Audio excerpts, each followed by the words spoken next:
Members of our parliament posed questions to Her Honor the Vice President without notice.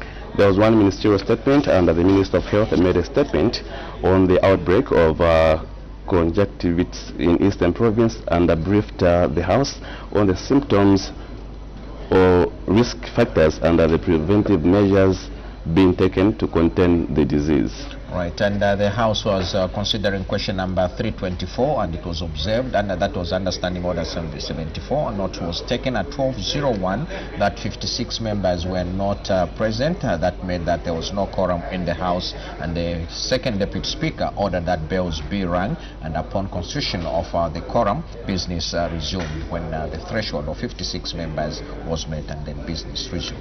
And the House did adopt the report on the Committee of Energy, Water Development and Tourism on the ratification of the international agreement on the framework agreement on the establishment of the International Solar Alliance for the third session of the 13th National Assembly, laid on the table of the House on Tuesday, 19th March 2024. And this motion was moved by Mr. Kangombe. The House then continued to consider a motion of thanks for His Excellency the President's address, and that on resuming the motion on Friday, 19th March, that the thanks of this Assembly be recorded for the exposition of public policy contained in His Excellency the President's address, a motion that was moved by Chama South, Member of Parliament, Mr.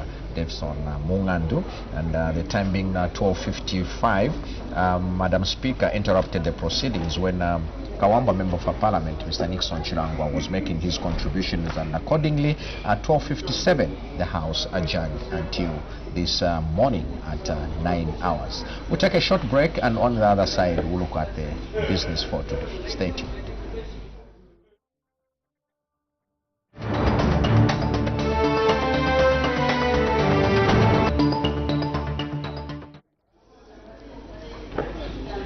All right, general outlook of the order paper, 5 questions, understanding order number 74, then adoption of a committee report. We have 4 bills. 1 bill will come at second reading, 3 bills will come at committee stage, and then we'll have continuation of the debate on the motion of thanks. A bit of some detail on today's order paper, John. Question 325 is coming from Mr. Pavio Makalawo, of Sekule Constituency Member of Parliament. He has directed this question to the Minister of Mines and Mineral Development. He wants to find out the measures the government is taking to ensure that local contractors and suppliers benefit from mining activities at the Black Mountain in Kitwe.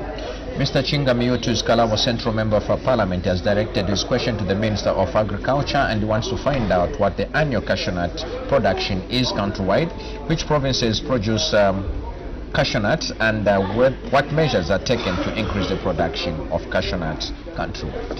Mr. Alexander Lungu, Kapoche Constituency Member of Parliament, to ask the Minister of Local Government and Rural Development in A, whether the government has any plans to rehabilitate the following roads in Kapoche Parliamentary Constituency: Nyanje Mutandaza and Nyanje 10 off Mutandaza Chikalaba. In B, if so, when the plans will be implemented, and C, if there are no such plans, why? All right, then we have a question coming from Chamber Member of Parliament, Mr. Mpundu, as well as one coming from Mbabala Member of Parliament, Mr. Musanje, and after that the House will then consider a motion to adopt a committee report, and this is a report of the Committee on Transport, Works and Supply, and this is on the ratification of the protocol amending the international agreement for the establishment of intergovernmental standing committees on shipping for the third session of the 13th National Assembly, laid on the table of the House on Tuesday, 19th March 2024, and it will be moved by Mr. Mubika, Member of Parliament. Thereafter, the House will consider the Constituency Development Fund Bill, National Assembly Bill number 21 over 2023 at a second reading, and also the Mineral Regulation Commission Bill, National Assembly Bill number 1 over 2024 at a committee stage. The Animal Identification and Traceability Bill, National Assembly Bill number 2 of 2024, comes up for consideration at a committee stage. Thereafter, we have the Investment, Trade and Business Development Amendment Bill, National Assembly Bill number 3 of 2024 also, which will be considered at committee stage. Thereafter, there will be a resumption of debate to the motion of thanks, His Excellency the President's address. This is the motion of 19th March 2024. and we expect Mr. Dixon Chirangwa, Kawamba Member of Parliament, to continue debating this motion right now.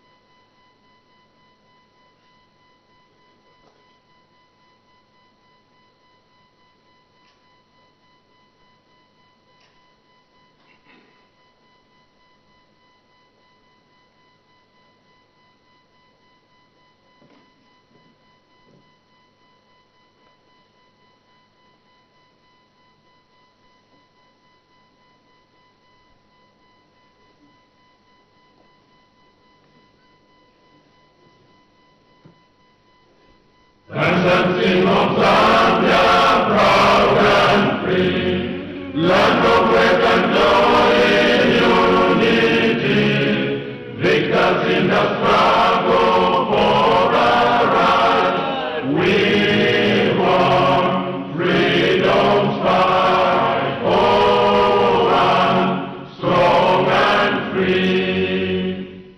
Africa is our own motherland, fashioned with and blessed by those who blend. Let us all our people join as one, brothers under the sun, oh, one, strong and free. One land and one nation is our cry. Dignity and peace in Zambia's sky, like a noble eagle in its flight. Zambia, praise to thee, oh, one, strong and free. Praise be to God, praise be, bless our great Zambia, Zambia, Zambia. Remain we stand under the flag of our land. Zambia, praise to thee, oh, one, strong and free. Prayer. Almighty God, who in your infinite wisdom and providential goodness has appointed the offices of leaders and parliaments for the welfare of society and the just government of the people, we beseech you to consider with your abundant favor us, your servants, whom you've been pleased to call to the performance of such important responsibilities in this land. Let your blessing descend upon us here in Parliament assembled, and grant that we may, as in your presence, treat and consider all matters that shall come under deliberation in so just and faithful a manner as to promote your honor and glory, and to advance the peace, prosperity, and welfare of our country and of those whose interests you have committed to our charge. Amen.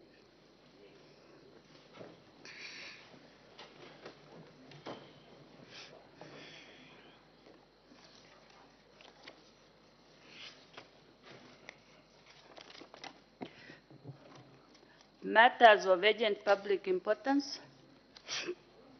There is no quorum. Secretariat, do we have a quorum?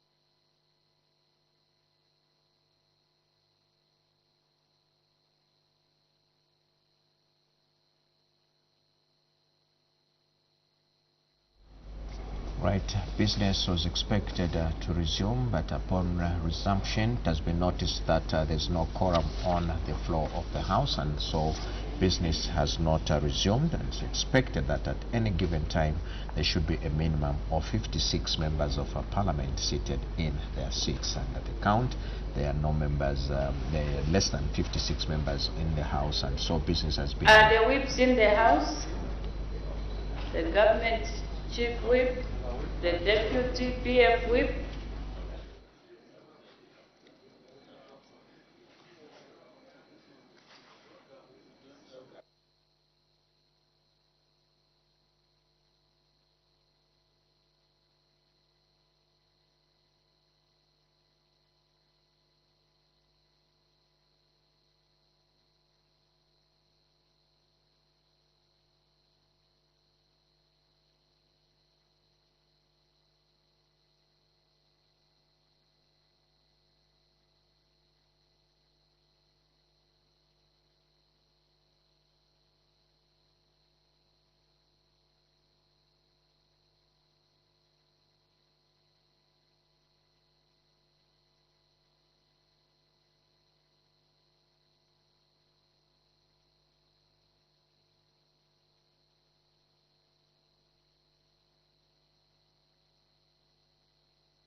If so, in B, if so, how many kilometers are earmarked for construction?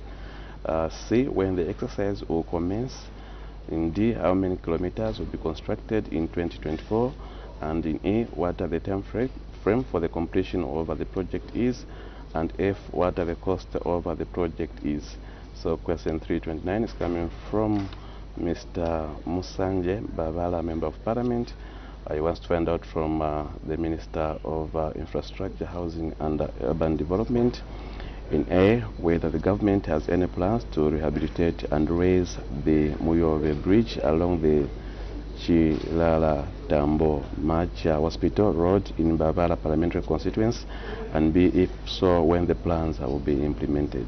Right, and then we'll have this committee report in a motion that will be moved by Shango of Parliament, Mr. Mubika. And this is the report of the Committee on Transport, Works and Supply on the ratification of the protocol amending the international agreement for the establishment of the Intergovernmental Standing Committee on Shipping for the third session of the 13th National Assembly, laid on the table of the House on Tuesday, 19th March 2024.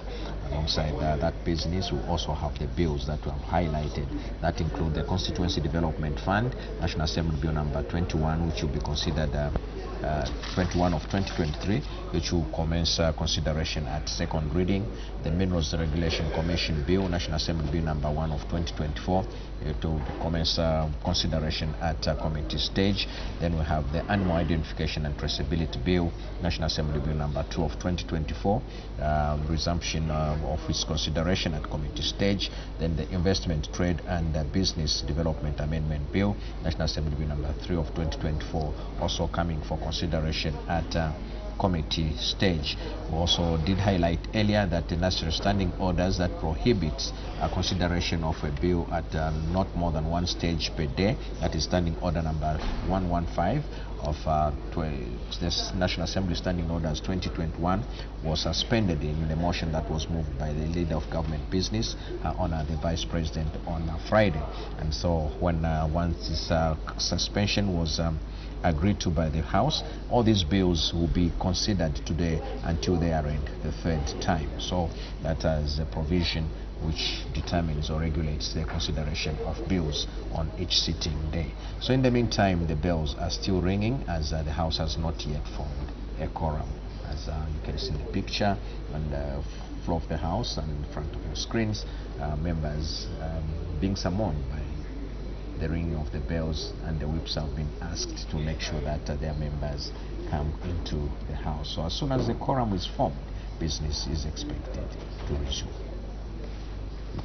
So we also expect the resumption of the motion of thanks, His Excellency the President's address. This is the motion of 19th March. So at the time when business was interrupted last week, on the floor debating this motion was Mr. Nixon Chilangwa, who is Kawamba Member of Parliament. So we expect him to continue debating this particular motion. All right. So for avoidance of doubt, House Honorable begins. members, just to remind ourselves, in accordance with Article 74 of the Constitution, the quorum of the Assembly shall be 1/3 of all the members of the Assembly. The Speaker shall take the chair at the time appointed for the sitting of the House.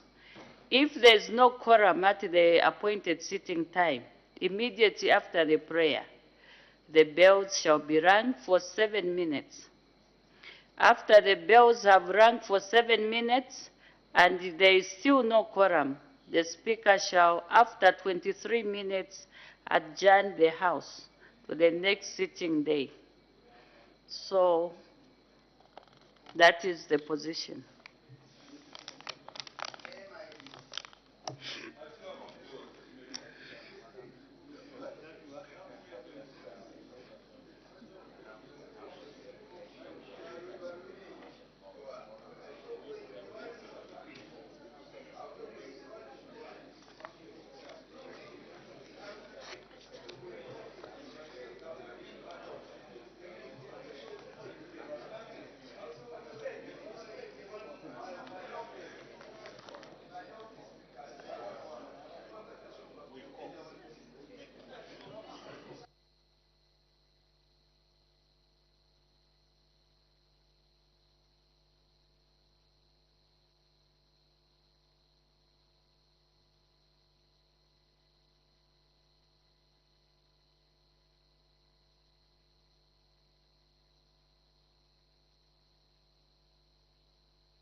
Sitting. In the meantime, the whips are making every effort to summon members of parliament to come into the House. So that is a picture you can see on your screens.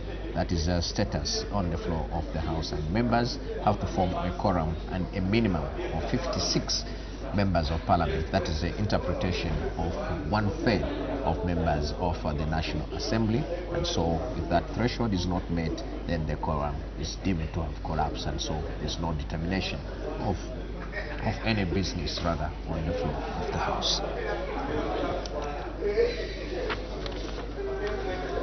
So we have 5 questions for oral answer, understanding order 74, 1 motion, and 4 bills to be considered at different stages.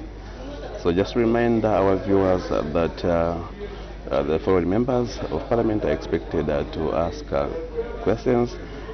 These are Mr. Pavuma Kalobo rather, Usakile Member of Parliament, Mr. Chinga Miutu, Kalabo Central, Mr. Lexon Lungu, Kapoche Constituency Member of Parliament. Others include Mr. Mpundu, Chamber Member of Parliament, and Mr. Musanje Mbabala, Member of Parliament.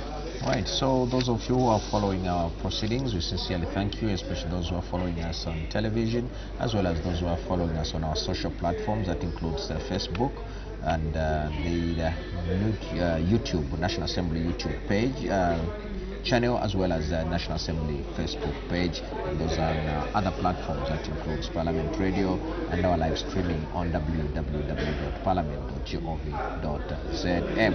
Business is expected to resume as soon as a quorum is formed. In the meantime, like we indicated, there are less than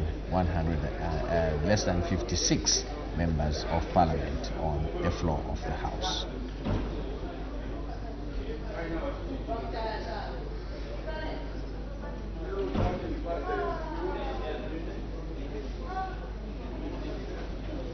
So 7 minutes of the bells have rung, and the count of 23 minutes has begun.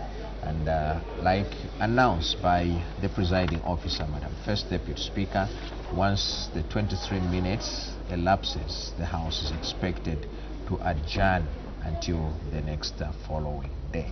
So between now and at the lapse of 23 minutes, 56 members of Parliament are expected to be seated in the chamber.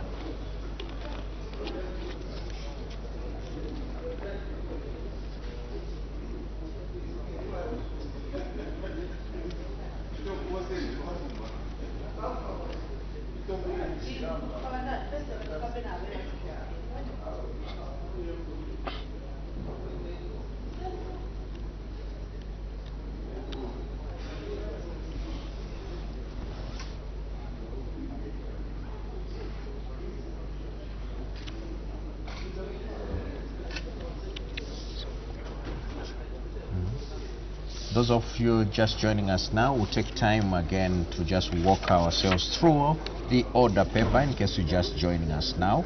Mr. Pavuma Kalobo, Musakile Member of Parliament, has directed a question to the Minister of Mines and Minerals Development and wants to find out what measures the government is taking to ensure that local contractors and suppliers benefit from mining activities at the Black Mountain in Kitwe District.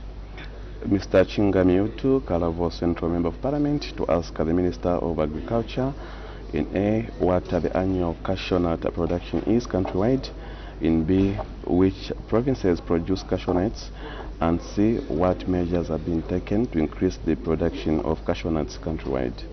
Mr. Lungu is Kapoche Member of Parliament. His question goes to the Minister of Local Government and Rural Development and wants to find out whether the government has any plans to rehabilitate the following roads in Kapoche Parliamentary constituency, and these are Nyanje Mutandaza Road and also Nyanje Turnoff Mutandaza Chikalava Road. And if so, when the plans will be implemented, and if there are no such plans, why? Mr. Mpundu Chembe, Member of Parliament, to ask the Minister of Infrastructure, Housing and Urban Development in A, whether the government has any plans to construct roads in Chembe District, in B, if so, how many kilometers are earmarked for construction, in C, when the exercise will commence, and D, how many kilometers will be constructed in 2024, in A, what the time frame for the completion of the project is, and F, what the cost of the project is. Mr. Joseph Musanje, Zimbabwe Member of Parliament. His question goes to the Minister of Infrastructure, Housing and Urban Development, and he wants to find out whether the government has any plans to rehabilitate and raise the Muyobe Bridge along the Chilalantambo Macha Hospital Road in Babala constituency, and if so, when the plans will be implemented. So with regards to questions, we have two questions going to the Minister of Infrastructure, Housing and Urban Development, one question going to the Minister of Local Government and Rural Development, one question going to the Minister of Agriculture, and one question going to the Minister of Mines and Minerals Development.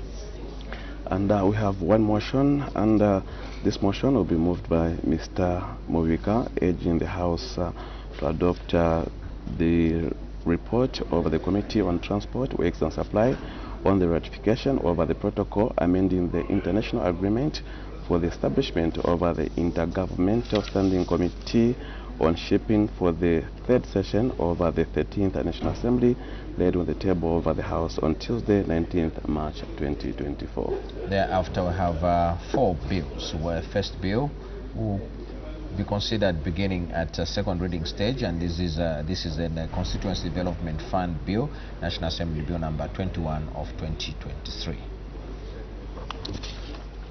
We also have the Minerals Regulation Commission Bill, National Assembly Bill number 1 of 2024, the Animal Identification and Traceability Bill, National Assembly Bill number 2 of 2024, the Investment, Trade and Business Development Amendment Bill, National Assembly Bill number 3 of 2024. These bills will come for consideration at committee stage until they are also considered at all stages. So this is according to the suspension of Standing Order number 115, which prohibits consideration of a bill at not more than one stage in each sitting day, and so that Standing Order was suspended, and so these bills will be considered at all the stages, including the one that comes at second reading stage. And for avoidance of doubt, the standing orders that also prohibits sitting, determines sitting of the House from on each day, that is Tuesday, Wednesday, Thursday and Fridays, was also suspended, including the times. And so on a day like this, we'll also take a break at 10:40 and a lunch break at 13 hours and resume at 14:30, and then another break at 16:40 and resume business at 17 hours until then later on when business is concluded on the order paper. But there are also other necessary standing orders that provides for adjournment of the House beyond some hour.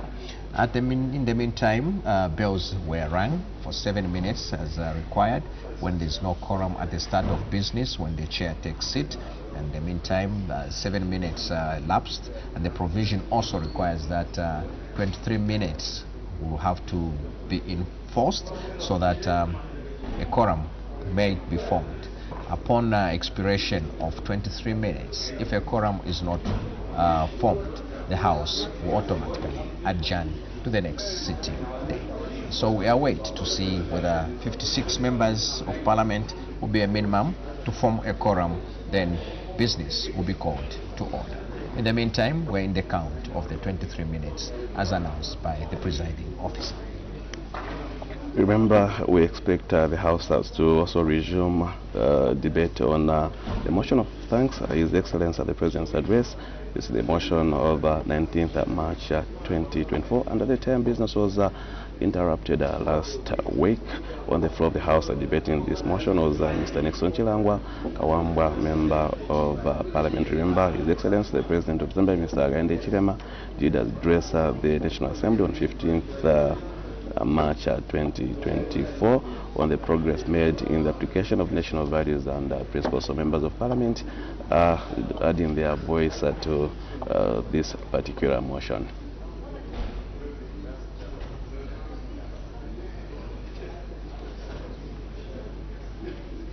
Necessary consideration being undertaken, count continuously being made at every minute and at every entry of a member of a Parliament, and time being observed as well as we await that window of 23 minutes that members of our Parliament keep coming in the House, and so a count has been being maintained at every minute, and this will determine the next course of action for business to be considered on the floor of the House. It is Tuesday, the 26th of March 2023, and it is the first day the House is sitting with the suspension of standing orders that the House sits from 9 hours on each day until business is concluded. And so it's basically the count of members of our Parliament to determine a threshold of 1/3, which interprets to 56 members of our Parliament. Once that is met, the House will resume business. If it's not met, after 23 minutes, the House will adjourn.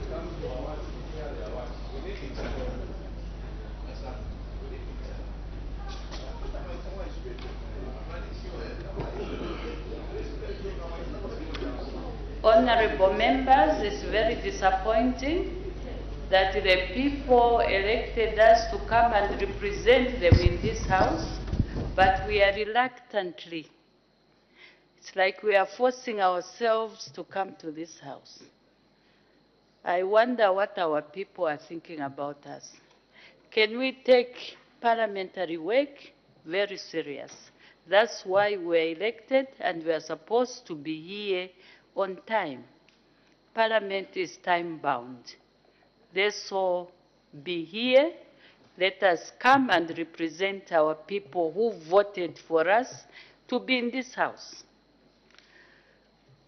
We will make progress. Matters of urgent public importance. The Honorable Member for Chairman North.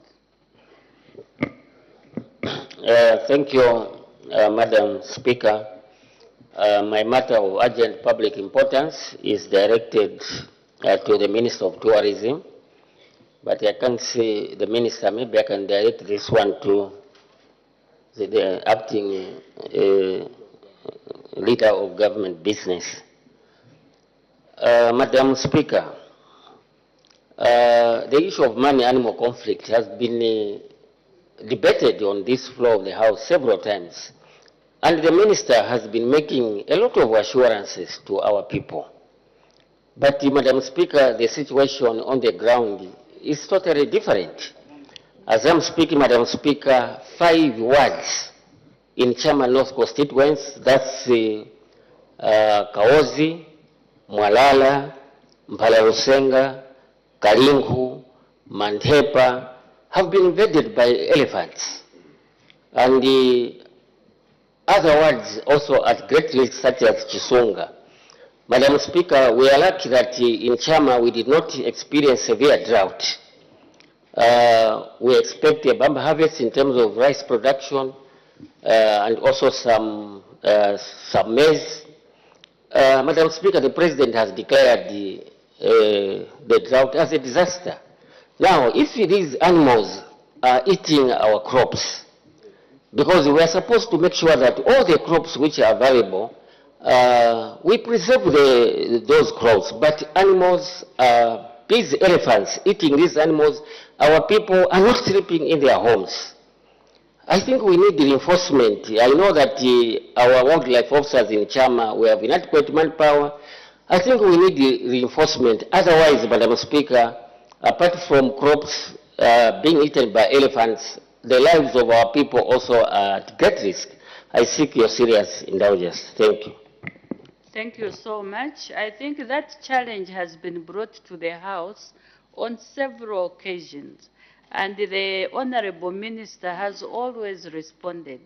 And unfortunately, we cannot order the Minister to come to this House to give a ministerial statement within the same sitting.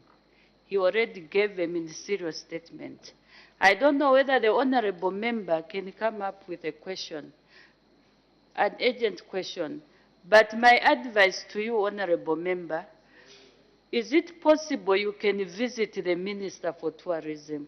Because you even suggested that there should be a reinforcement. If you can visit the Honorable Minister to his office before you go back to the constituency, so that you agree on something that will be workable for your constituency. That problem truly has to be attended to. So you can either come with an urgent question, but also make an effort to go and see the Honorable Minister of Tourism so that you can have a one-to-one discussion, give him suggestions, and see whether you can come to an agreement and you have an answer for your people as you go back to your constituency. Thank you. We make progress. Questions for oral answer understanding order number 74. The Honorable Member for Uzakile. Thank you, Madam Speaker. With leave of the House, I beg to move that the question be withdrawn as it has been overtaken by events. Thank you. They've granted. We move to the next question. The Honorable Member for Kalabo Central.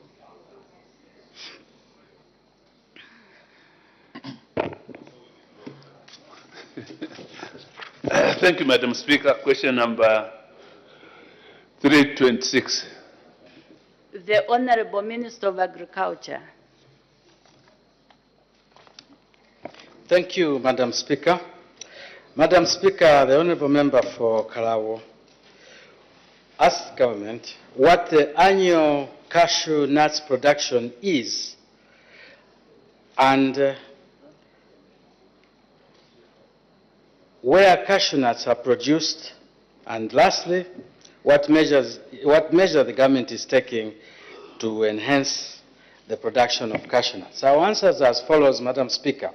On A, the country's annual cashew nuts production is currently at 2,337 metric tons, which is equivalent to 46,740 50 kg bags. On B, Madam Speaker, cashew nuts are currently being produced in Western and Eastern Province. And C, Madam Speaker, the following are the measures that government has taken to revive cashew production in the country with the support of development partners such as the Africa Development Bank through the Cashew Infrastructure Development Project, CDF, in Western Province, and the World Bank funded Zambia Integrated Forest Landscape Project, and Empowering Farmers Foundation, EFF, in Eastern Province. A, sensitization of communities and stakeholders on the value chain benefits of cashew nuts, that is economically, nutritionally, environmental, and industrial. B, or 2, identification and recruitment of more cashew farmers, and provision of financial and technical support to value chain players. And 3, capacity building of extension staff and farmers in good agronomic practices, pre- and post-harvest handling, control and management of pests and diseases, and regular monitoring, supervision, and backstopping implementation of cashew nut activities. Then 4, facilitating farmers' access to improved planting materials, that is seedlings, through community-based nurseries at Silumbe Research Station. And finally, facilitating rehabilitation and rejuvenation of old unproductive trees planted over 15 years ago in order to increase yields from these trees. Madam Speaker, I thank you. Supplementary questions. The Honorable Member for Kalabo Central. Thank you, Madam Speaker. I wanted to find out from the Honorable Minister, there was this program where cashew farmers were identified and given some incentives, financial incentives, for them to have a startup and gain strength to produce. How far has that program gone as we are speaking? Is it still viable or it is phased, that farmers can access that assistance? Thank you, Madam Speaker. The Honorable Minister of Agriculture. Thank you, Madam Speaker. I think in responding, let me give a little bit of a historical background to the Honorable Member and indeed the House. Madam Speaker, the story of cashew in our country has not been very successful. First of all, under the first government, a number of cashew nut plants were planted in the Western Province with the hope that we can get productive output. It didn't happen because the cashew nut that was grown actually had the opposite effect. It was more for oil than for the nut. So what happened is that the apple was bigger than the nuts themselves. Secondly, there was, I think, a big mistake in the way we managed the whole thing. The cashew nuts were planted like a plantation, and we have come to realize that cashew nut cannot be planted in that manner. You need small portions to be managed by individuals very, very effectively. Last time, I said cashew nuts are as good as plants that need to be attended to on a daily basis. If you don't do that, they never give you what you want. So for a very long time, we have continued making that mistake. What is happening now is that the private sector has come in. I'll give a practical example. Right now, ETG is distributing more than 700,000 seedlings to specific farmers, small-scale arrangement, so that we avoid the mistakes that we have been having all along, so that the farmers can be given a few trees. You can plant about 70 trees on a hectare. That is another issue because you plant them almost 12 meters by 12 meters apart. So once we do that, we are hopeful that each small field will be properly managed by the individual farmers who are being given this facility. So to answer the question, Madam Speaker, yes, the programs are there. Right now there is a program where seedlings are being given to farmers. We have had Africa Development Bank supporting, the World Bank supporting, and the program which the Honorable Member is talking about was the Cashew Infrastructure Development Project, the CDF program. So yes, it is going on, and we can only hope that 3 years from now, when the fruit starts showing, we can have benefit, and after 5 years, we can have real output from this. The cashew is a very, very useful and economically viable plant to grow, because from a hectare, you can get not less than $900 once the production is in progress. Madam Speaker, I thank you. The Honorable Member for Chipili. Thank you, Madam Speaker. Honorable Minister, in your response, you have mentioned the two provinces where this cashew nut is grown. I wanted to find out whether there are other provinces or provinces where this cashew nut could be grown. Thank you. The Honorable Minister of Agriculture. Thank you, Madam Speaker. Madam Speaker, allow me, when I saw my good friend standing up to ask a question, he reminded me to say to the country, well done, Zambia, for achieving the debt restructuring. This is very special for my good friend, because at break we normally have very interesting discussions on where Zambia is going. So finally, Madam Speaker, it has been done. What he particularly used to tell me it will never be done, it has actually happened. My dear friend, Honorable, you know what we call each other in the music industry between you and I. So, Madam Speaker, having said that, let me indicate that cashew is a very specific crop. Right now, the agronomical areas where it can grow is Western Province, parts of Central Province, and into the Eastern Province. That's where it can really grow to give you productive output. Madam Speaker, I thank you. The Honorable Member for Lubasenchi. Thank you so much, Madam Speaker. I didn't know that we have even musicians such as Boziana. Kofi Olomide. Yes, Madam Speaker.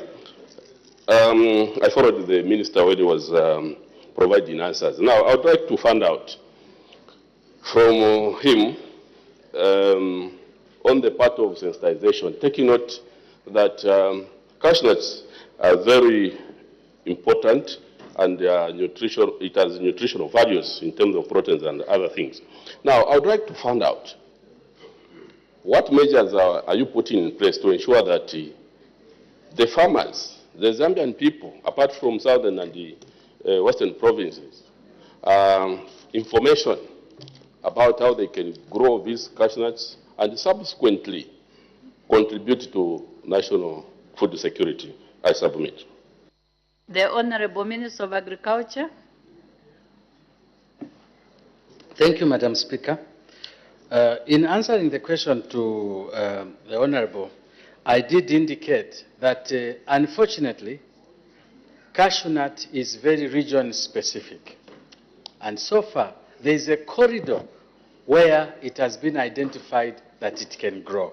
And this corridor stretches from Western Province, passes through Kaoma, touches part of Central Province, and into the Eastern Province. So far, that is the information that I have where cashew nut can productively grow. But as a fruit, maybe just to have it at home, etc., I think it can grow anywhere, but it will not give you the real margins, the real output, which it is supposed to give you on a hectare basis. But I hear what the Honorable Member is saying. Maybe we, at the Ministry of Agriculture, should let this information be known so that people don't feel marginalized where cashew nut seedlings are not taken. Madam Speaker, I take note and I'm grateful to the Honorable Member. Thank you. Thank you. The last member, the Honorable Member for Mitete.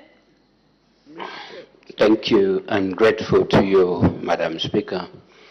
Minister, thank you so very much for more so for the history. In Lukulu, there is a warehouse specifically for cashew. So it is also a big warehouse in Mitete, Muyondot in particular. What is government doing to motivate the farmers who are already in casual production. Madam Speaker, they seem to be demotivated. What is government going to do to encourage them to rekindle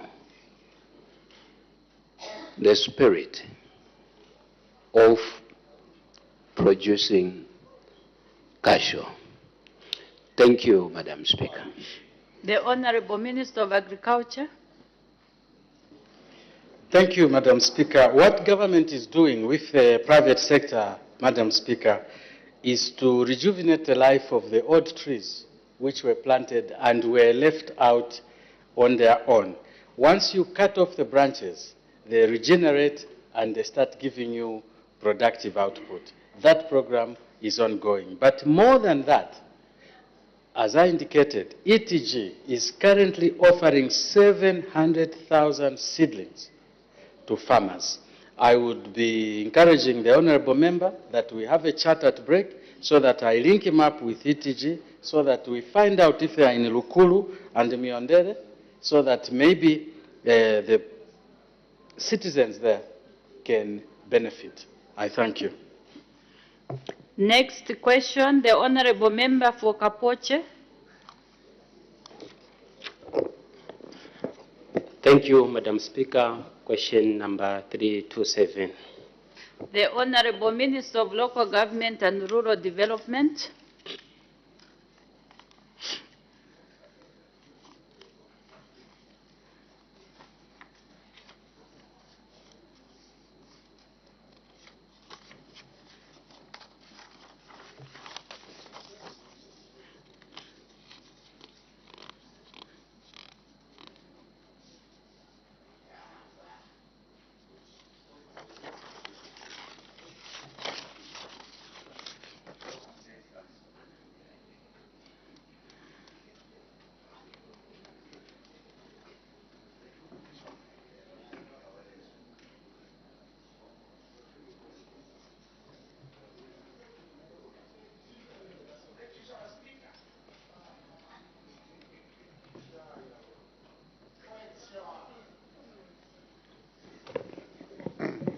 Thank you, Madam Speaker, and I wish to tender my apologies to the House. Madam Speaker, in response to the question raised by Honorable Lungu, I wish to inform this august House that government has plans to rehabilitate the Nyanje Mutandaza and Nyanje turn-off Matandaza Chikavala roads in Kapoche parliamentary constituency. However, this is dependent on availability of funds. B, as alluded to in A above, implementation would depend on the availability of funds. C, as stated earlier in A above, plans are there. I thank you, Madam Speaker. Thank you. I've seen the Honorable Minister of Local Government and Rural Development. Let's communicate effectively to avoid the lapses. The Honorable Minister of Local Government will respond to the incoming questions. Supplementary questions. The Honorable Member for Bangweulu. It was a point of order, Madam Speaker, but it appears you've dealt with what I wanted to raise, because not too long ago, Madam Speaker made a ruling that members of Parliament cannot ask a question on behalf of the member who is absent without prior arrangement in written. Now, I was wondering if the Minister of Local Government had written to you to give permission to the Minister of Home Affairs to sit for him. So probably you've already guided, Madam Speaker, but I meant to bring that to your attention. Thank you. Okay, thank you. Do we have supplementary questions? The Honorable Member for Kapoche. Thank you, Madam Speaker. Thank you to the State Council, though State Council, though you had no immediate answers to give to the people of Kapoche. Now that the minister is in the house, these roads in question, like Nyanje to Mtandaza, this road, it was lastly worked on, I think 20, 30 years ago. Now that according to your answers that as funds, when the funds will be available, I would like to ask the Minister of Local Government that as government, do you have any immediate plans? Because this road is very economical and the people of Kapoche have really gone through a lot. As the government will be waiting for the funds. I submit, Madam Speaker. Thank you. The Honorable Minister of Local Government and Rural Development. Madam, let me tender my sincere apologies to yourself and also to the House for the delay in arriving to attend to this question. I sincerely apologize, and I'll see to it that it doesn't happen again. Thank you. Thank you. Honorable Member of Parliament, I hear you and also sympathize with the people of Kapoche who, according to you, have not seen any rehabilitation of this road for 30 years. Honorable Member, in the last 30 years, there has been successive governments. This is not the first government that has taken the reins of this country. I want to assure you that the approach that we have taken, that of ensuring that we capacitate the local authorities, because we are working the decentralization by devolution work to bring resources down to the people to determine their own development trajectory. And this is the reason why, Honorable Member, when you were in my office yesterday, we spent a good hour together, you and I insisted that very soon we are going to make a decree or an instruction or a directive that all councils must be well equipped and fully equipped with road rehabilitation equipment. We have said that over and over again, and before it was in form of a courtesy or request. But realizing that 30 years down the line, this road has not been attended to, it becomes even more compelling on your part to take the leadership of that particular district to make sure that you buy an 8-piece equipment to be able to rehabilitate these roads throughout the year. Therein lies the solution, Honorable Member. But in the meantime, as my PS explained to you yesterday about the crossing points, which is the reason why you visited the office, is to say, please, let us have a close engagement together, and as we get along, we will achieve. Madam, with your permission, maybe you can allow me to just congratulate the President of the Republic of Zambia, Mr. Hakainde Hichilema, the Minister of Finance, Dr. Musokotwani, and the team for managing to strike a deal with the Eurobond holders, something that has never happened on the continent of this Africa. This is the first of its kind, and we are looking for all like-minded people to encourage the President for the amount of work, the mammoth amount of work that he has done, that will see pressure reduced so that we can attend to the social sectors such as what the Honorable Member of Kapoche is lamenting about. Thank you. The Honorable Member for Kapoche. Thank you, Madam Speaker, once again. Minister, thank you very much, and I appreciate for being accommodative at your office yesterday. Some of these ministers, it's just academic here. When they say, see me at my office, you go there, you find that it's either they are not there, or maybe you are not attended to.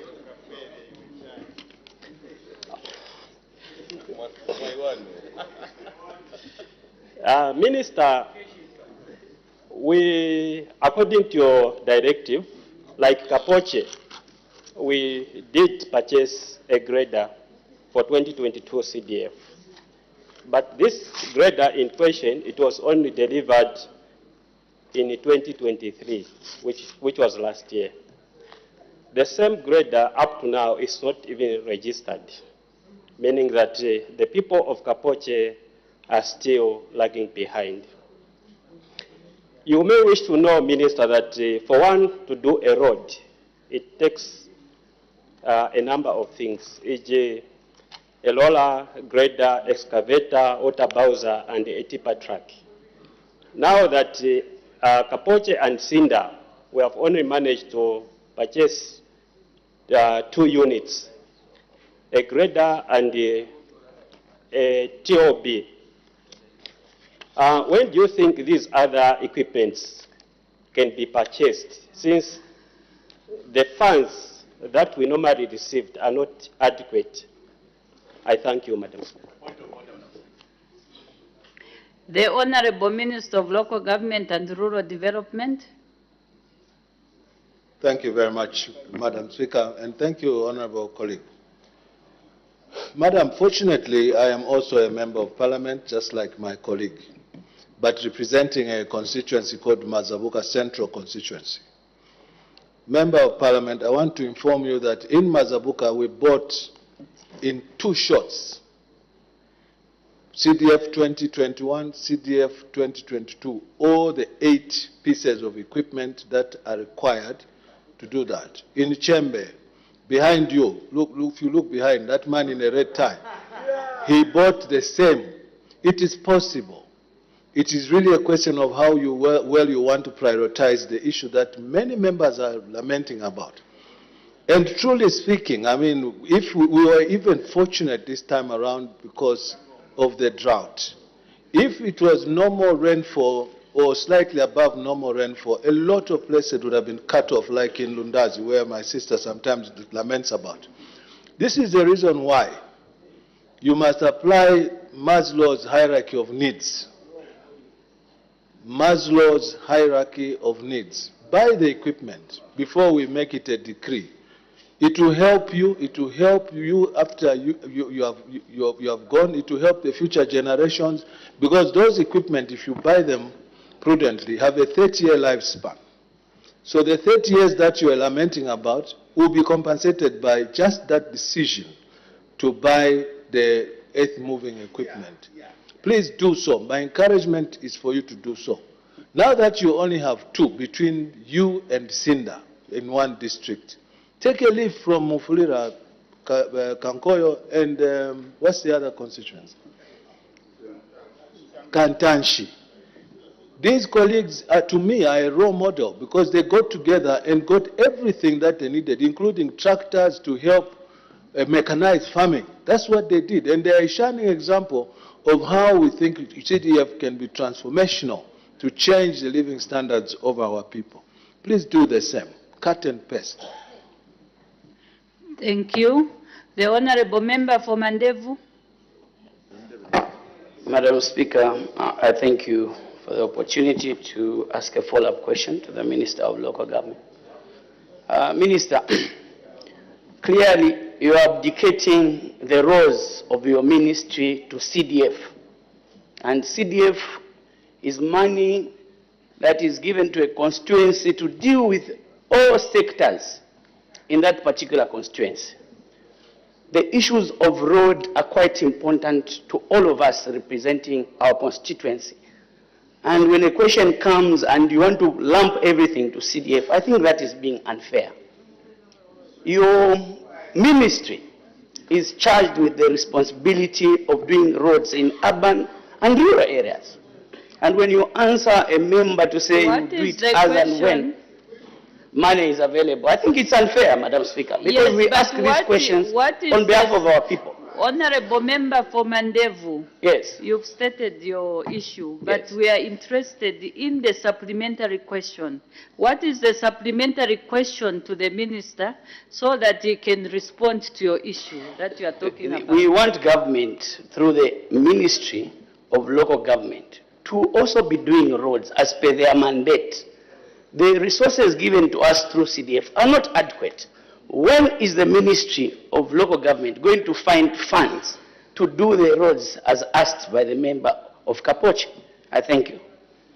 Thank you. The Honorable Minister of Local Government and Rural Development.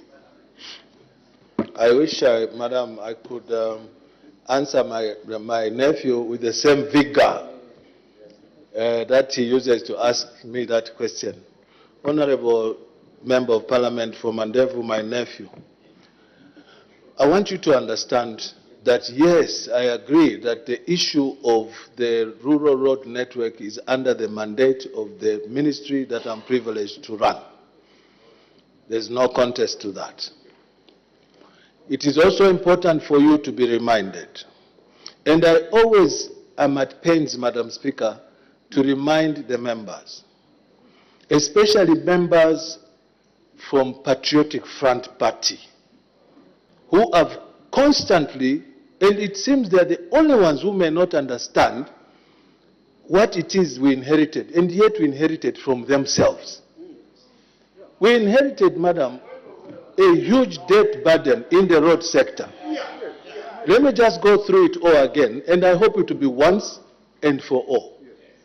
Madam, I have said over and over and over again that when I took office, I found that against over a 3-year budget of 900 million kwacha, 300 million per annum, these ones had contracted over 12.9 billion kwacha, making a difference of 12 billion kwacha in the same road sector, which is asking me to find money to fund. Of that procurement of 12.9 billion kwacha against a budget of 900 over a period of 3 years, Madam Speaker, I am still burdened with paying 6.5 billion kwacha in bogus, in many cases, bogus interim payment certificates. What that means is that the same people, they are here, who were contractors in that road sector. This is why sometimes they come out in a camouflaged manner with a passion for roads because they want to be paid their money. Some who, excuse me, because you want me to dish it out to you. Order, Honorable Minister. Order.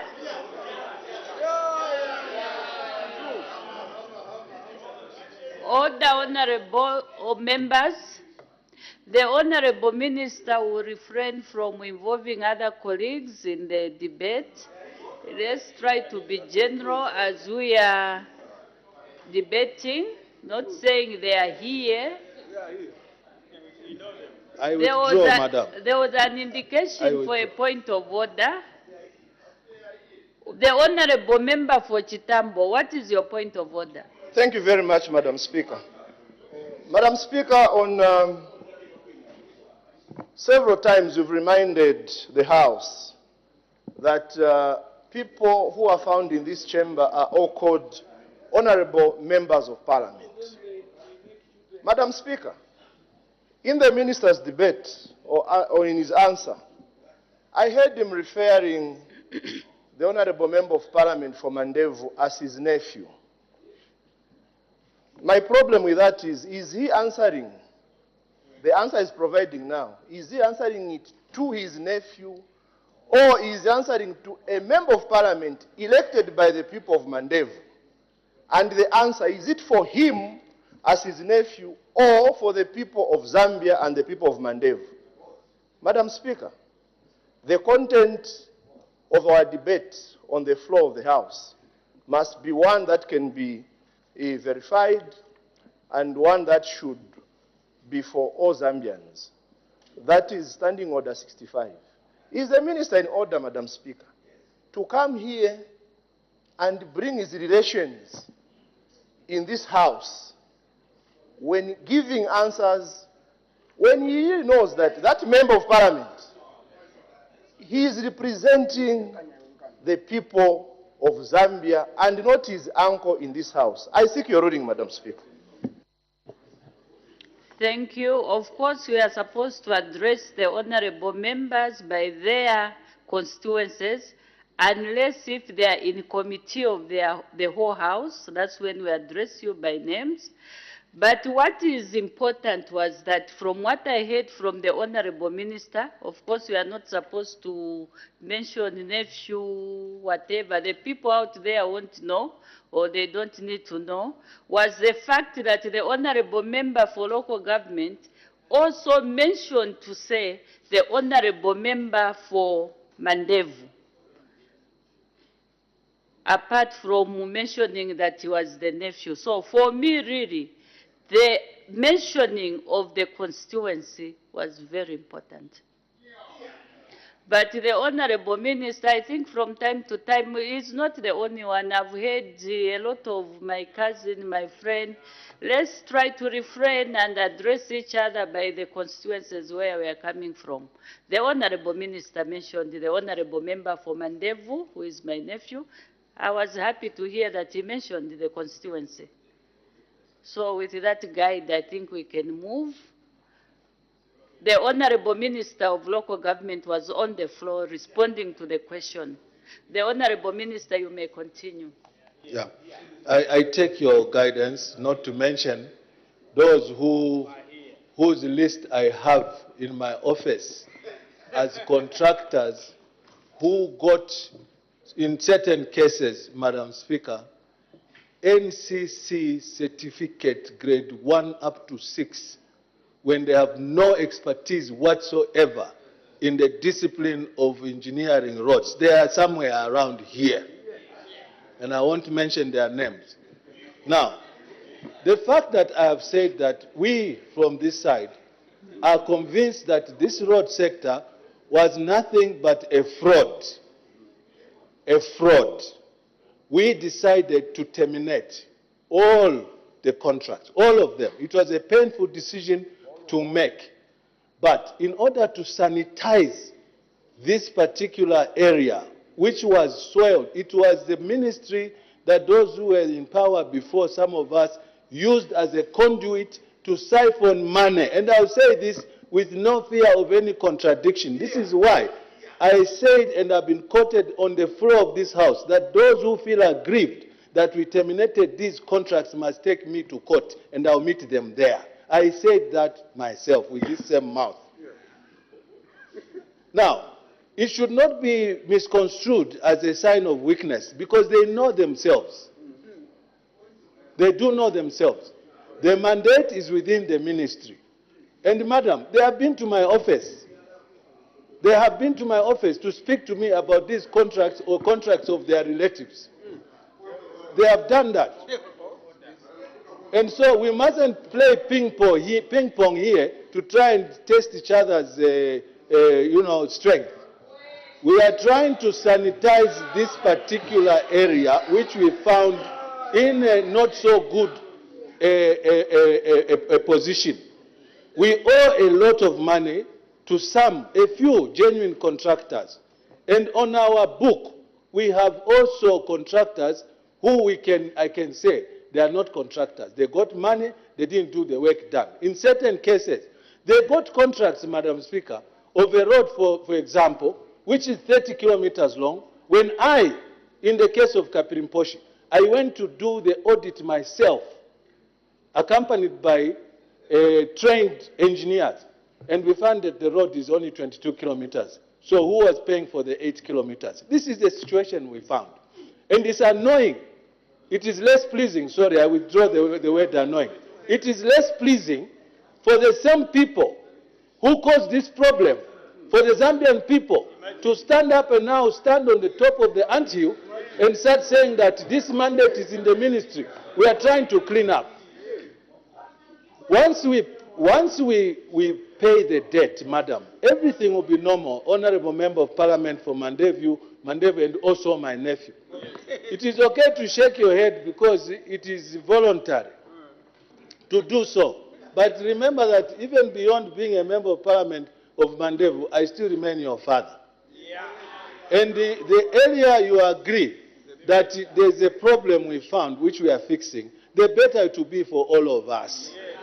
And so be calm. We've already taken the giant step of getting the deal with the bondholders. We are coming now to the local people. Okay? These contracts, madam, they also attracted interest on default. And that's what they survived on. They entered consent judgments in many cases in order for them to be paid the colossal amounts of money. But what my father told me is that if you do not wait for the money, money can never wait for you. The moment that loophole for siphoning money is closed, your bank account will finish. And right now, some of them are breathing at zero in terms of money they don't have. Order, Honorable Minister.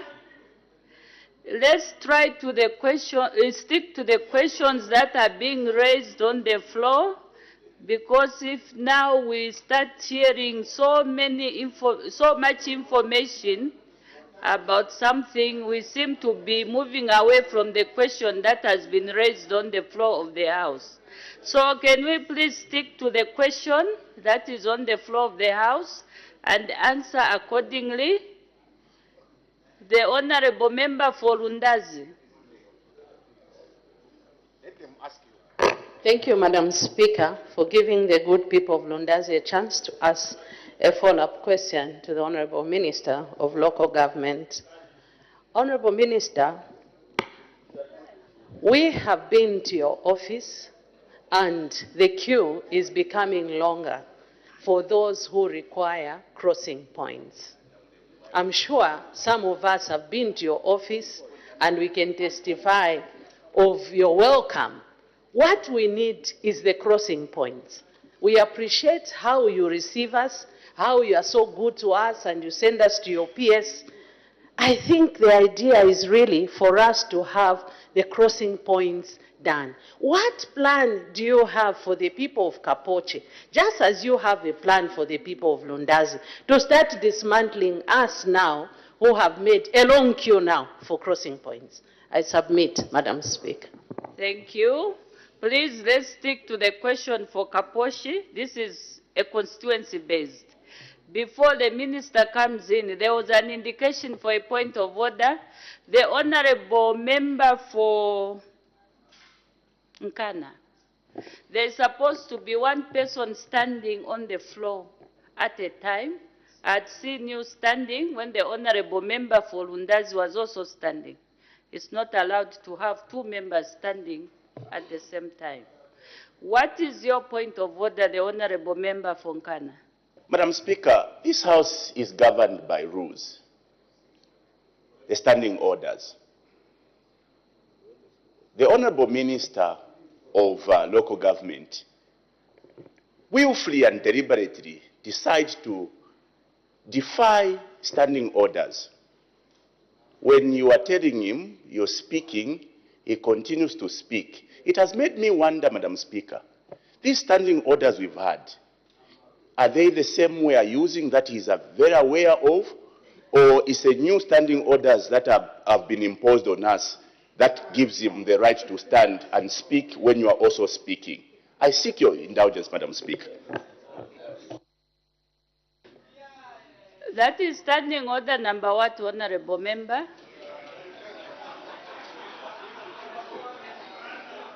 Madam Speaker, the standard practice according to 205 is that when the presiding officer stands up or is addressing the House, a member of Parliament should never stand up or speak when the Speaker is speaking. Is it the new imposed standing orders that Honorable Gary is relying on to defy and challenge the presiding officer? I seek your indulgence, Madam Speaker. Now, the Honorable Member for Nkana, I feel very uncomfortable when the way you've raised your point of order.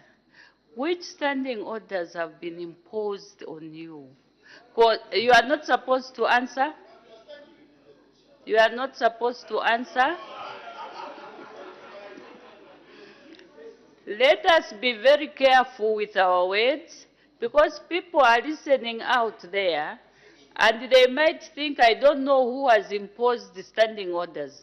Because as far as I'm concerned, we are still using these standing orders for 2021. We are using the standing orders for 2021. That is where we are. No one has imposed anything on the members of parliament as at now. We are using the old standing orders, whose standing orders we are supposed to adhere to. So let's continue adhering to these standing orders. That is my guide. Let's follow what is there. The Honorable Minister of Local Government and Rural Development, you can respond to the question that was raised by the Honorable Member for Lundazi. Thank you very much, Madam. And thank you very much, my dear lady, the Honorable MP for Lundazi, for this question. My sister, yes. Madam Speaker, as I go into answering this question, maybe you can do me a personal favor, that the Honorable Member of Parliament from Nkana ought to be requested to withdraw his fingers each time he's talking to elderly people. I saw him pointing at you. I saw him pointing at me. And it is only courteous that these fingers are withdrawn, or it is even better, it's less provocative to put your hands in the pocket than to point fingers around. These fingers were all over the show, pointing at elderly men like myself. On a serious note, Madam Speaker, take it as a light moment, Honourable Member, but also take it seriously. Madam, the deal that we struck yesterday as a New Dawn, New PND government of restructuring the debt that we inherited from PF, which closed the fiscal space to do many social programs, is the beginning of a journey to answer to these problems that my sister, the Honourable Member of Lundazi, is now speaking about. Madam, this government under Mr. Hakainde Hichilema has done wonders for the people of this country. For anyone to start thinking that, no, why are you only relying on CDF? I want to just put it clearly now, that CDF is government money. The difference is that we decided to cascade it from central control to district and sub-district control. That's what we decided to do. This money is coming from Control 99. It is the same money.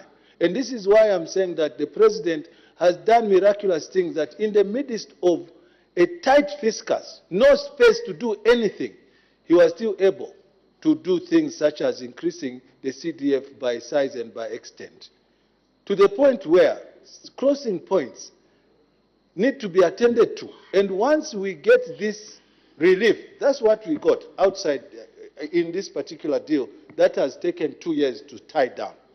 We have now got some relief, which means that some resources will obviously be released to attend to things such as what my sister, the MP for Lundazi, is speaking about. We are on our way to prosperity, madam. And come on board. That is my plea to you. It will not do to simply just argue for the sake of arguing, especially when somebody has been burning the midnight candle to resolve the problems that were left by those who were there before us. Zambians require to know, exactly require to know where the problem lies, who is trying to fix this problem. Don't be carried away by the noise and the wind. We are on our way to reconstructing this country. Give us up to next year. You will see, and mark my lips, you will see the actual difference that will happen as a result of what we have achieved yesterday. I'll take the last two. The Honourable Member for Shiwangandu and the Honourable Member for Chadiza. Most appreciated, Madam Speaker. And Madam Speaker, I may not have been a contractor, but I can help the Honorable Minister of other contractors from that side who could be part of this issue he's talking about. I can volunteer that information for you. But Madam Speaker,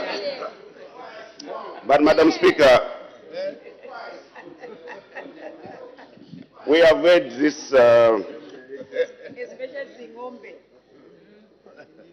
we have heard the Honorable Minister repeatedly referring to this matter, and we feel now that he has settled down, it's a matter to focus on the job, because time is running out, Honorable Minister. My question to you is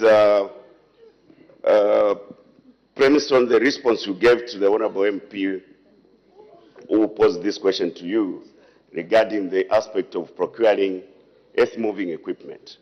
You and I know that you have been on this before. And yes, I know that there was a challenge of delivery in some constituencies, but those of us who managed to secure the equipment, as you named them, the whole complete unit, can confirm that getting to do just 10 kilometers, even with equipment procured, is a huge cost. Then you factor in the aspect of maintenance of the equipment.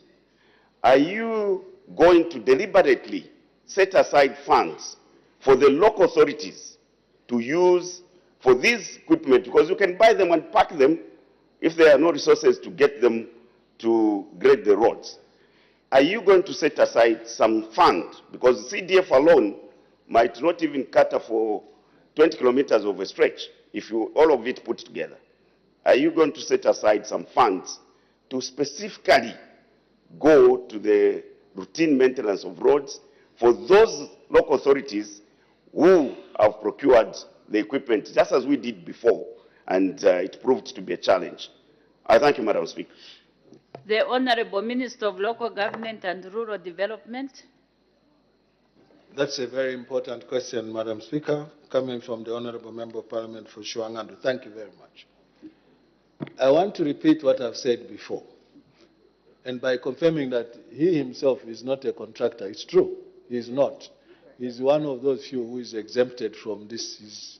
I didn't see his name anywhere. I won't name the others. They know themselves.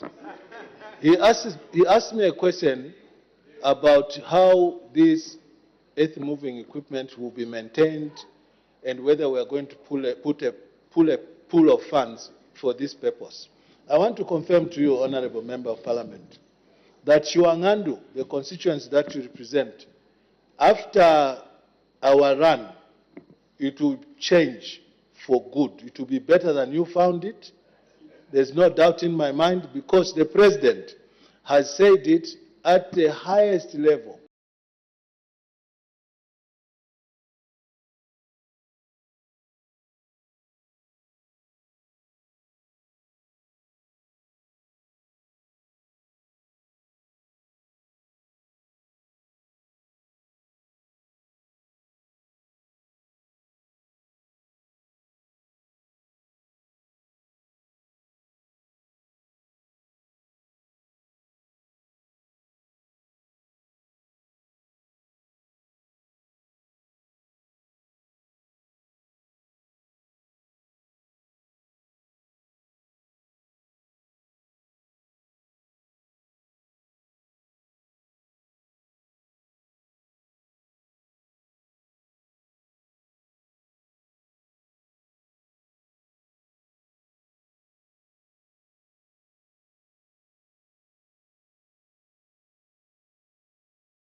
Infrastructure, Housing and Urban Development.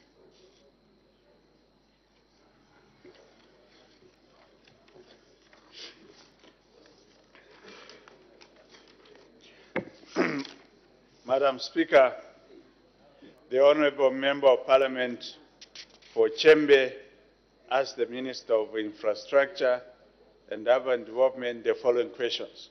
A, whether the government has any plans to construct roads in Chembe district. B, if so, how many kilometers of roads are earmarked for construction? C, when the exercise will commence. D, how many kilometers of roads will be done in 2023 and 2024 respectively. E, what the time frame for the completion of the project is. And F, what the cost of the project is. Madam Speaker, our response is as follows. A, government has plans to construct roads in Chembe district. B, a total of 60 kilometers of roads are earmarked for construction. C, road works on a stretch of 4.5 kilometers commenced in 2023. The remaining works will commence once the financing agreements are concluded with the World Bank. D, it was envisaged that 20-kilometer stretch will be done in 2023 and 40 kilometers will be undertaken in 2024. E, the time frame for completion of the 20 kilometers was 3 months, while the time frame for the completion of the 40 kilometers will be determined once the contractor has been engaged.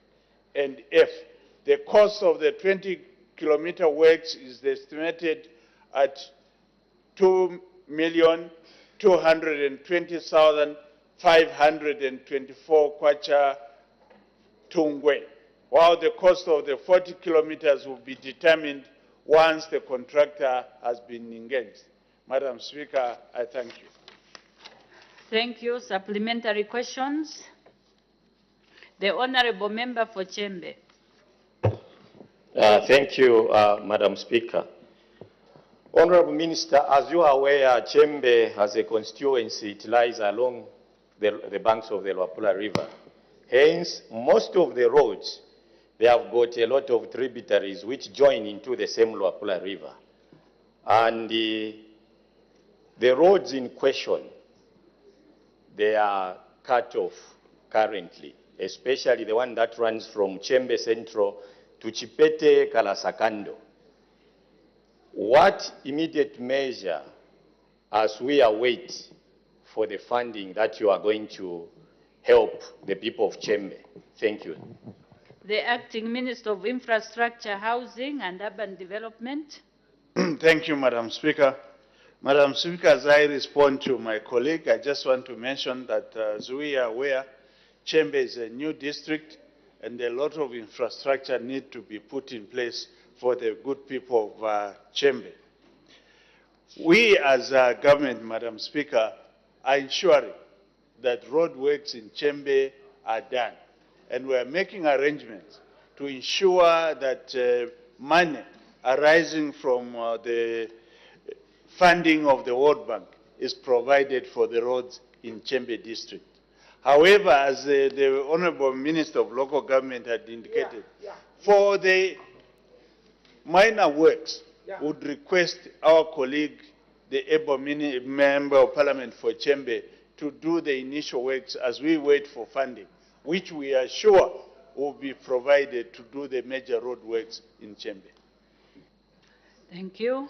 The Honourable Member for Lubasenchi. Acting Minister for Infrastructure, thank you so much for the responses.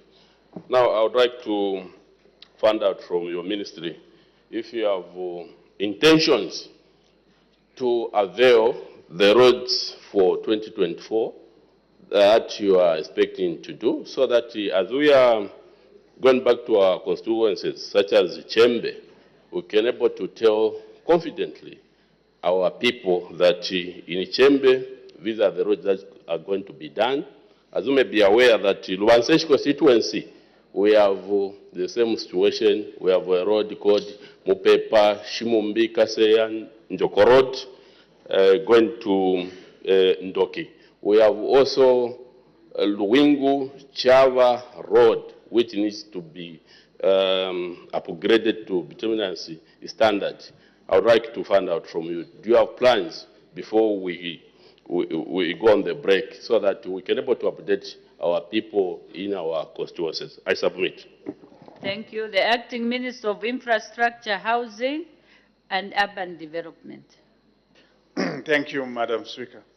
Madam Speaker, with your permission, before I respond to my colleague, the Honourable Member of Parliament for Lubansenshi, allow me to wholeheartedly congratulate the President of the Republic of Zambia, Mr. Hakainde Hichilema, for achieving the milestone which the people of Zambia are graciously appreciating,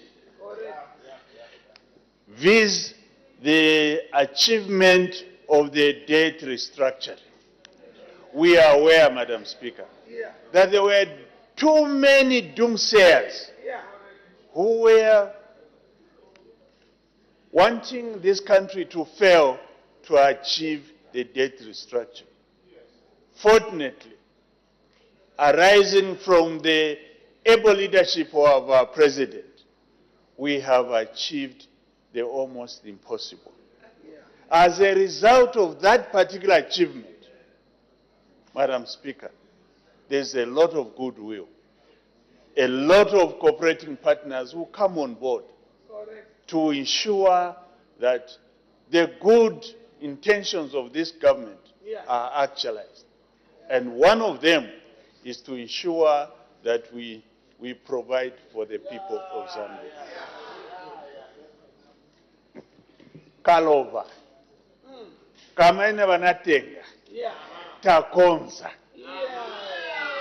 meaning the debt which other people got, we have managed to restructure the debt. They never wanted us to do that. And they promised, Madam, even on the floor of this House, that once we achieve restructuring, they will praise us. I'm expecting praises from our colleagues, if they mean well, effective today. Madam Speaker, I want to inform my colleague that we are committed to ensuring roads are done when funds are available. As I indicated, we are making arrangements that the other provinces that are not under the World Bank project are included. And once we actualize and once we finalize the discussions with the World Bank, we'll be able to come back and tell the nation which particular roads are going to be done throughout the country, Madam Speaker. Thank you so much. Thank you. There was an indication for a point of order. I didn't want to disturb the minister. I was interested in the feedback, the response. What is your point of order, the Honourable Member for Chinsali? Thank you, Madam Speaker. Madam Speaker, Standing Order number 65 speaks to the relevance of debate. Madam Speaker, we do appreciate that when there's something good, we can congratulate. But as we are congratulating, we shouldn't delve so much into it such that it should take so much space of the substantive debate. Was the Minister of Home Affairs in order to make the congratulatory messages a subject of his debate? I thank you, Madam Speaker. Thank you, Honourable Member for Chinsali. What I've observed in this House is that usually people give preambles or sometimes they give congratulatory messages. There is no time limit. There are others, before asking a question, they will give something very comprehensive. Congratulatory messages, we have no control as to how far a member can go congratulating And it applies even to the preambles that are being given on the floor of the House. I've observed that once something starts from this side, it will be taken negatively this side or vice versa. So it's just up to us to be mindful of time, because we've got a lot of work before us that we are supposed to cover for the sake of the Zambian people. Otherwise, we have no control. But what we usually try to do is to say, please, can you go straight to your question, or please be mindful of time, so we can make progress. The Honorable Member for Shiwangandu. Thank you so much, Madam Speaker. And well, is to acknowledge the lamentations from the Honorable Minister, Home Affairs, State Council, regarding the success in the debt restructuring.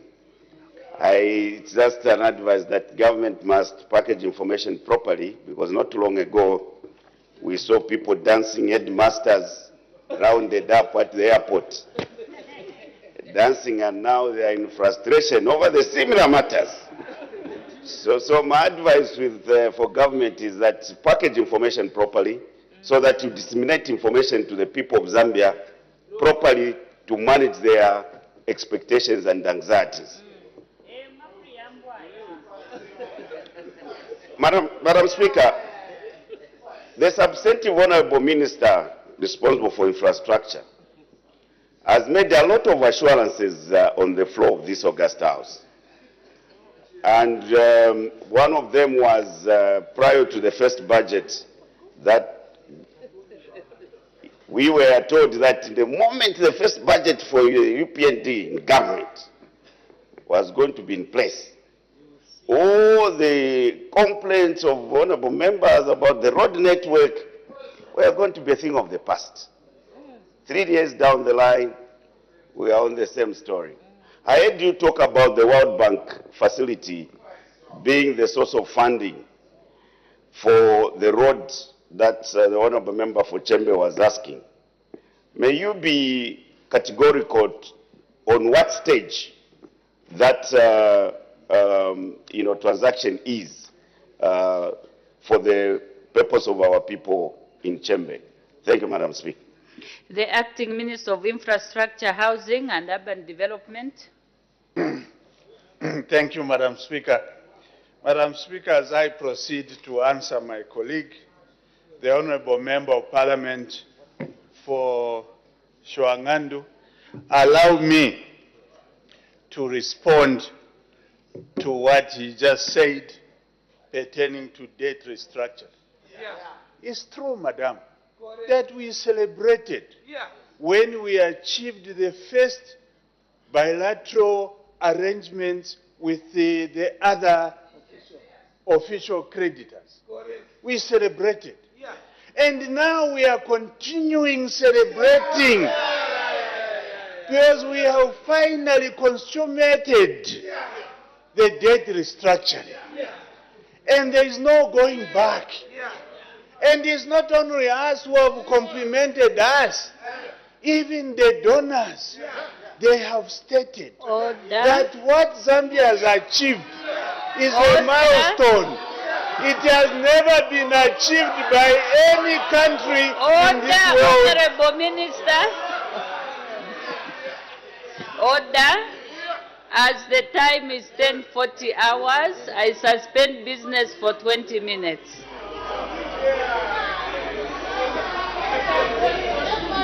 Right, business has been suspended until 11 hours. We sincerely would like to apologize to our television viewers for having been off air between 10:25 and just about 10:32 due to a technical fault, but we're glad that our maintenance team has rectified the fault.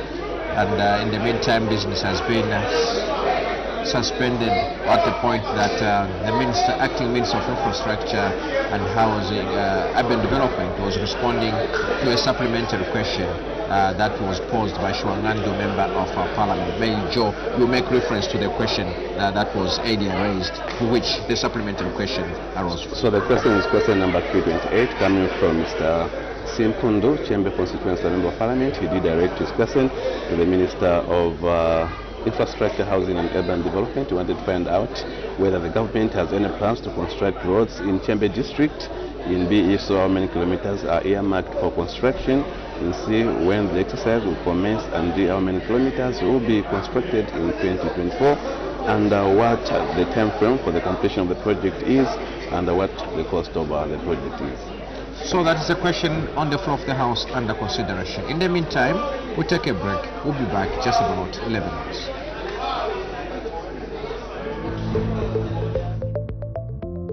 The Zambia Parliamentary Caucus on Environment and Climate Change, the Committee on Agriculture, Lands and Natural Resources with support from One Acre Fund Zambia, organized a training workshop for members of Parliament on carbon markets in Zambia. The workshop, which took place on Tuesday, 5th March 2024 in the amphitheater at Parliament buildings, was meant to equip members of Parliament with knowledge on carbon market trading and its significant potential to uplift communities financially while enhancing resilience to climate change. Speaking during the official opening of the workshop, the first Deputy Speaker of the National Assembly, Honorable Malungo Chisangano MP, said the relevance of the workshop is in the context of the anticipated presentation of the Climate Change Bill in Parliament this year. This workshop will therefore not only provide an opportunity for the members to gain knowledge and share pertinent information on carbon markets, but will also allow members to interact with experts and resource persons and seek clarifications on issues of concern to them regarding the subject matter.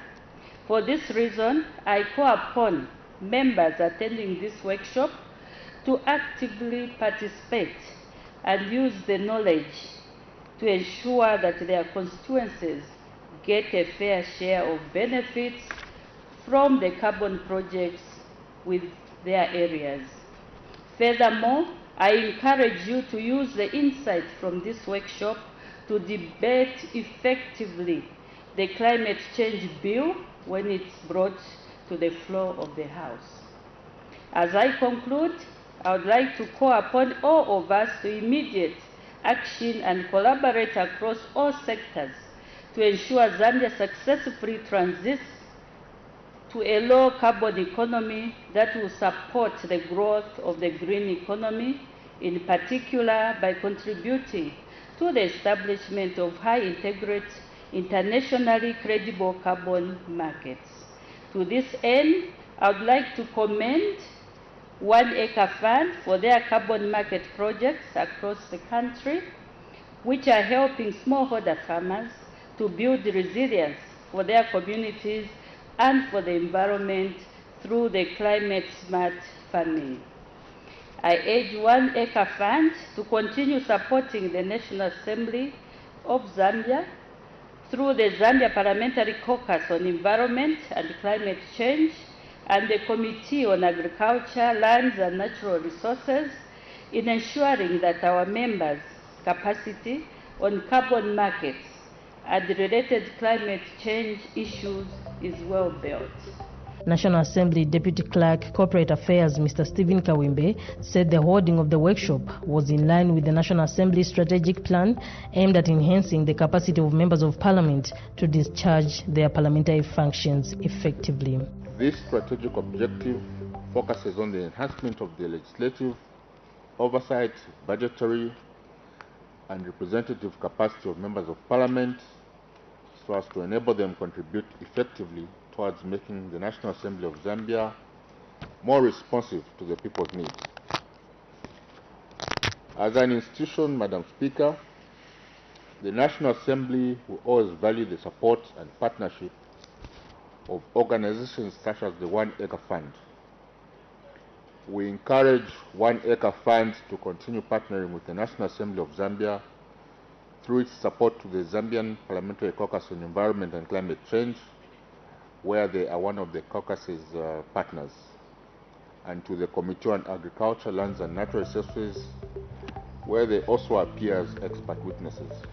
Ministry of Green Economy and Environment Meteorological Department Director Mr. Edson Nkonde said the workshop underscores the significance of advancing the ministry's agenda for capacity building in carbon markets. In October 2023, our ministry launched the Strengthened Guidelines for Submission and Evaluation of Carbon Projects, and this is the first pillar of our carbon market framework that will govern Zambia's participation in international carbon markets. Looking forward, we are progressing with the following pillars to complete Zambia's carbon market framework. 1. The rules for transitioning of clean development mechanism and voluntary carbon market projects to Article 6. The establishment of the carbon registry and integrated measurement, reporting, and verification system procedures. The fees to be paid for administrative purposes, shares of proceeds, including the guidelines on benefit sharing mechanisms for forestry activities such as REDD+.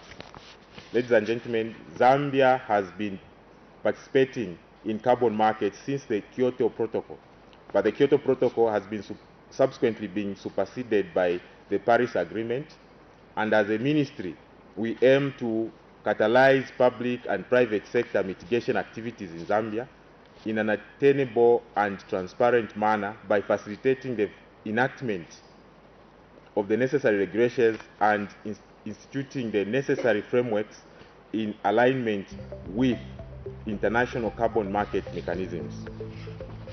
One Acre Fund country manager Luke Vioni said as the facilitators of the workshop, they envision positioning Zambia as both a global and regional leader in carbon policy. Formed in 2006, One Acre Fund is a social enterprise that directly serves more than 2.5 million farmers across 9 sub-Saharan African countries to build more food-secure, climate-resilient, and prosperous communities. Through tailored agricultural trainings, the provision of quality inputs, and the adoption of climate-smart practices such as agroforestry, farmers enrolled with One Acre Fund, including those in Zambia, see a 40% increase in annual agricultural income, along with increased climate resilience. In Zambia, our efforts are particularly crucial. The President's recent declaration of a national emergency due to the devastating effects caused by El Nino underscores the vulnerability of the nation's agricultural sector, which is dominated by smallholder farmers. And we are seeing it with our own eyes. Parliamentarians were taken through a presentation that was conducted by National Coordinator Supporting Preparedness for Article 6 Cooperation, Ms. Elaine Kafwimbi, who presented on the introduction to carbon markets and an update on Zambia's preparation for participation under Article 6 of the Paris Agreement. With the Paris Agreement, all countries have set targets. So it doesn't matter whether you're industrialized or you're a developing country, we have all set targets for what we are going to reduce as our greenhouse gas contribution. And the mechanism that has been established to facilitate these activities is under the Article 6 of the Paris Agreement. So Article 6, it's divided into 3 components, and I think it is key to note that it can help us to implement our NDCs through voluntary cooperation. The first component I'll refer to, and I won't get into a lot of detail because it becomes very technical, but we believed that it was important for you to note that there is Article 6.2, which refers to cooperative approaches between 2 countries. So how does each country account for the internationally transferable mitigation outcomes that are generated within that country? So whatever activities that we are implementing that are generating greenhouse gas emissions that are now referred to as mitigation outcomes, how do we cooperate with another country and trade those? That's what Article 6.2 speaks about. 6.4 speaks about a multilateral mechanism to produce mitigation outcomes. So you're not just looking at a government-to-government type of transaction, you're looking at, it could be company to company, it could be private sector to private sector, implementing initiatives and trading mitigation outcomes under 6.4. During the plenary session, members of parliament had an opportunity to seek clarity on the role Zambians have been playing in carbon market and how they can participate in carbon markets under Article 6 of the Paris Agreement. What is my take from this kind of presentation? If I have to bring it down to the constituency, I go there, I start talking about carbon trading in the academic where it's so abstract. I want you to bring it down. What can you summarize as my take-home point to my constituents on the ground? What is our current status of compliance and what are the implications? I ask this question because we have got too much mining investment promised and coming into the country. I don't know how we comply with the Paris Agreement if we haven't implemented everything in it. Today we are talking about carbon trading.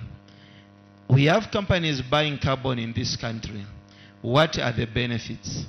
Today you are coming with this Article 6. We have sold carbon in this country. Which acts did we use? In addition to that, we have taken up again some districts, let's say Lundazi, Chama, into your red, whatever you're calling it, and the people are trading that carbon now. They're moving out from there because I've already checked your what you're coming up, that it is a problem. Have you consulted the current players in carbon trading? That is very important. When you're coming up with this act, have you consulted those players in the carbon market? If you have, what is it that they have given, or what is it that they have contributed to this act which is in progress? Thank you. I think what I picked from the first three honorables on their inquiry is how can we summarize and take this home to the rural communities? How can they participate in carbon markets? I think this is as loaded and as complicated a question, but at the same time a very simple one. To participate in carbon markets, you must have an activity, an initiative that you want to implement that will reduce greenhouse gas emissions. To answer your question is, what can you tell your people in the rural communities? It's start to think around what activities they can do to contribute to reducing these greenhouse gases. And when you do that, then you start to think around, okay, who can we partner with? Who can come into this particular project idea that we have so that we can implement it? There have been carbon market activities that are happening, voluntary carbon market activities that are happening in our communities, where people are participating in implementing projects with different companies, with different organizations. The benefit from there comes from the benefit sharing plan and the benefit sharing mechanism. As it stands now, as a country, we don't have guidelines for that benefit sharing plan or that benefit sharing mechanism. So a project developer can come up with whatever they want. What's important with what we are doing today and giving you information on is that in that climate bill, we are proposing to establish guidelines. We are looking at establishing guidelines for those type of activities so that there could be some regulatory guidance that gives project developers a route in which to take when they're establishing what the community will get from the activities that the community will participate in. At the close of the workshop, Mr. Anton Kasandwe, who is also Bangweulu Member of Parliament, gave a vote of thanks. Yes, I would like to take this opportunity, first of all, to thank One Acre Fund, Rabobank, WWF, and all the partners that have made this engagement possible, to bring the members of Parliament to speed with Article 6 of the Paris Agreement. And from here, I'm sure you've been hearing about Article 6, Article 6, Article 6. So I would like to invite the members of Parliament to familiarize ourselves with Article 6, which will give us all the details about carbon markets. As you may agree with me that the time was not enough to get maximum benefit of what the two presenters prepared for us. So as other people have already said, I would like to augment the request that we are engaged in more interaction so that members can get to understand and get more information concerning the carbon market. Zambia hopes to leverage green investment opportunities and stakeholders' partnership within the international carbon markets to help accelerate the achievement of its nationally determined contributions and increase the country's mitigation ambition.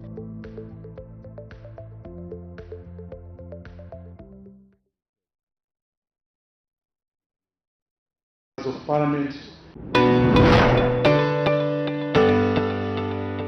Parliament is open to members of the general public who may wish to undertake familiarization tours of Parliament buildings, either in groups or as individuals, or to attend sittings of the House or parliamentary committees. All those wishing to visit Parliament can either write to the Clerk of the National Assembly of Zambia or simply come to Parliament buildings. Upon arrival at Parliament buildings, visitors are required to identify themselves. A passport or national registration card is required for identification purposes. All visitors to parliamentary premises are required to wear smart attire, either office or casual wear. Before gaining access to the galleries, all visitors are oriented and issued with passes by the Security Department at the Media and Visitors Center. Those whom permission is granted to sit in the galleries will be ushered to the appropriate galleries by protocol officers.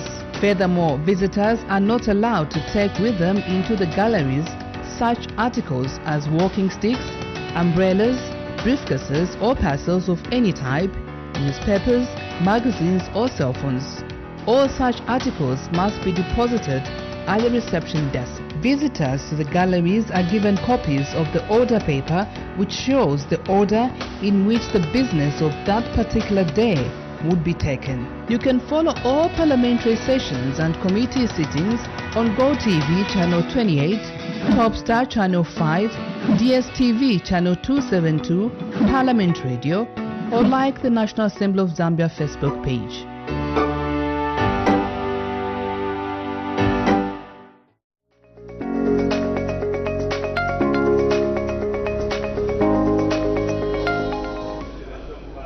Welcome back.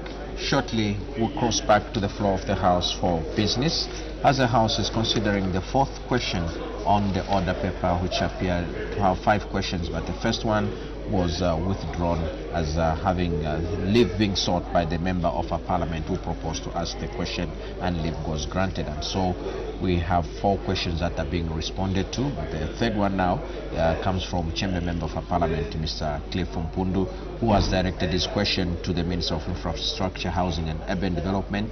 And at the time that business was interrupted, Shiwangandu Member of Parliament had asked a supplementary question, and the acting minister was just in the process of responding. And so we expect the minister to continue with his response, Joe.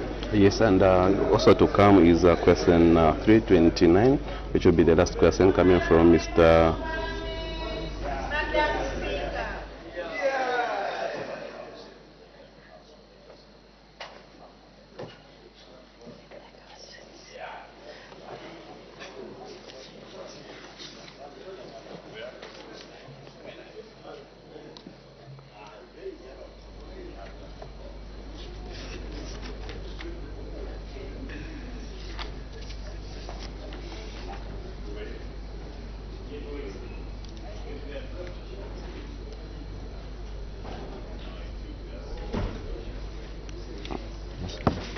So bills are ringing, calling on members of parliament to be in the House. Remember, according to the standard practice, there must be 1/3 representation of members of parliament in order for any business to be transacted.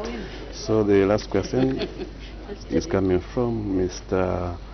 Musanje Babala, member, beg your pardon, by the Member of Parliament, who is going to direct his question to the Minister of Infrastructure, Housing and Urban Development. He wants to find out whether the government has any plans to rehabilitate and raise the Muyobe Bridge along the Chilala Ntambo Macha Hospital Road in Bavala Parliamentary Constituency, and in B, if so, when the plans will be implemented.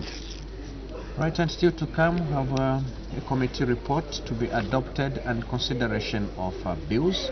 Just remind you that if business goes beyond 13 hours, the House will take a lunch break and continue consideration of business at 14:30, having suspended standing orders 25, 27, and 185 of the National Assembly, standing orders 2021, in a motion that was moved by the leader of government business, Honor the Vice President, last week on Friday, and so until all business is concluded on the order paper today, and that includes continuation of consideration of the motion of thanks and determination will be made at the point at which business should close today when we get to this particular subject. Otherwise, we have a committee report. This is a report of the Committee on Transport, Works and Supply on the ratification of the protocol amending the international agreement for the establishment of the Intergovernmental Standing Committee on Shipping for the third session of the 13th National Assembly, laid on the table of the House on Tuesday, 19th March 2024,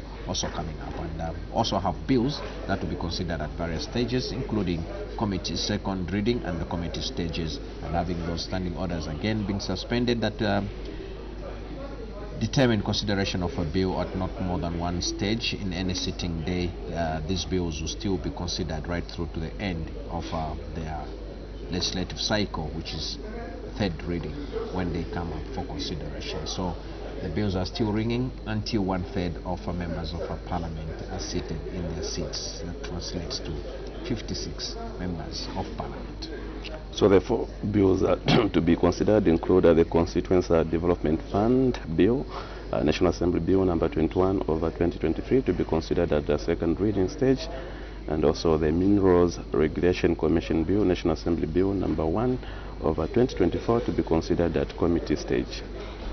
Also have the Animal Identification and Traceability Bill, National Assembly Bill number 2 of 2024 at committee stage, beginning at committee stage. Then the Investment, Trade and Business Development Amendment Bill, National Assembly Bill number 3 of 2024, also which will commence consideration at committee stage right through to the end of its cycle, that is at third reading. And then after that, the House will move to consider the motion of thanks to His Excellency the President's address, a motion that was moved by Chairman of Member of Parliament, Mr. Davison Mungandu, that the thanks of this Assembly be recorded for the exposition of public policy contained in His Excellency the President's address. On Friday, Kawambo Member of Parliament, Mr. Nixon Chilangwa, was interrupted when business when he was on the floor of the House for the House to adjourn, and so expect him to pick up debate from where he left off on Friday to continue making his consideration, and thereafter the members will be given opportunity to make their contribution to this motion of thanks. Right about now, the quorum has not yet been formed, and the bells are still ringing, but as you can see in the picture there, members of Parliament are being summoned to come back to the House, and we expect anytime soon for business to resume. Just to urge our viewers that you can also follow the proceedings on our Facebook page. That's the National Assembly of Zambia Facebook page. If you haven't yet liked the page, please do so, and you'll be able to follow the proceedings as we bring Parliament across at you. Remember, the proceedings are also carried live on Parliament Radio, and you can also listen to Parliament Radio on various frequencies. If you're in Lusaka, the frequency is 92.5 FM.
Order. Order, Honorable Member for Bahati.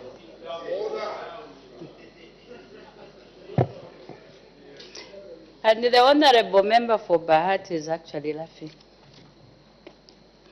When business was suspended, the House was considering the question for oral answer number 328 on the order paper, and the Honorable Acting Minister of Infrastructure, Housing and Urban Development was responding to a follow-up question by the Honorable Member for Shiwangando. May the Honorable Minister continue. Thank you, Madam Speaker.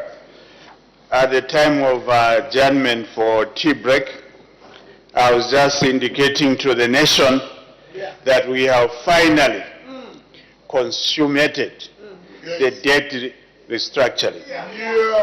It is done.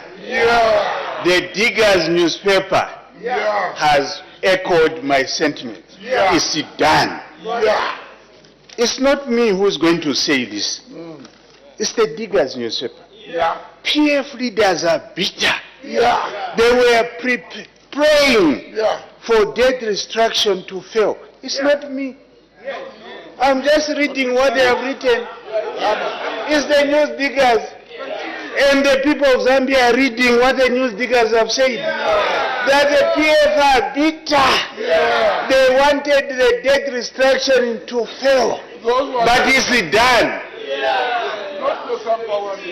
We are not going to talk about debt restructuring anymore.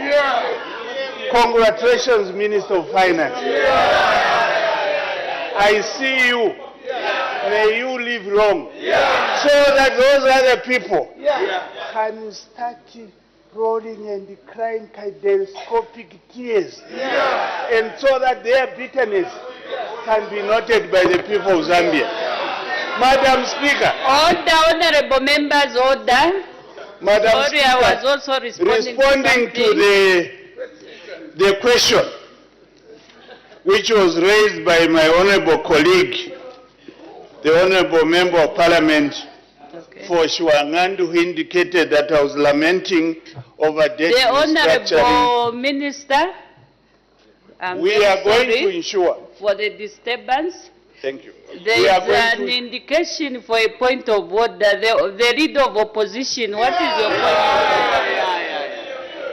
order? Thank you very much, Madam Speaker. We are seated nicely, enjoying the debates, celebrating in our heights nicely, because now the roads will be done that honorable members have been crying for. Madam Speaker, is the acting minister of Home Affairs, Infrastructure in order to refer to the PF? Which PF?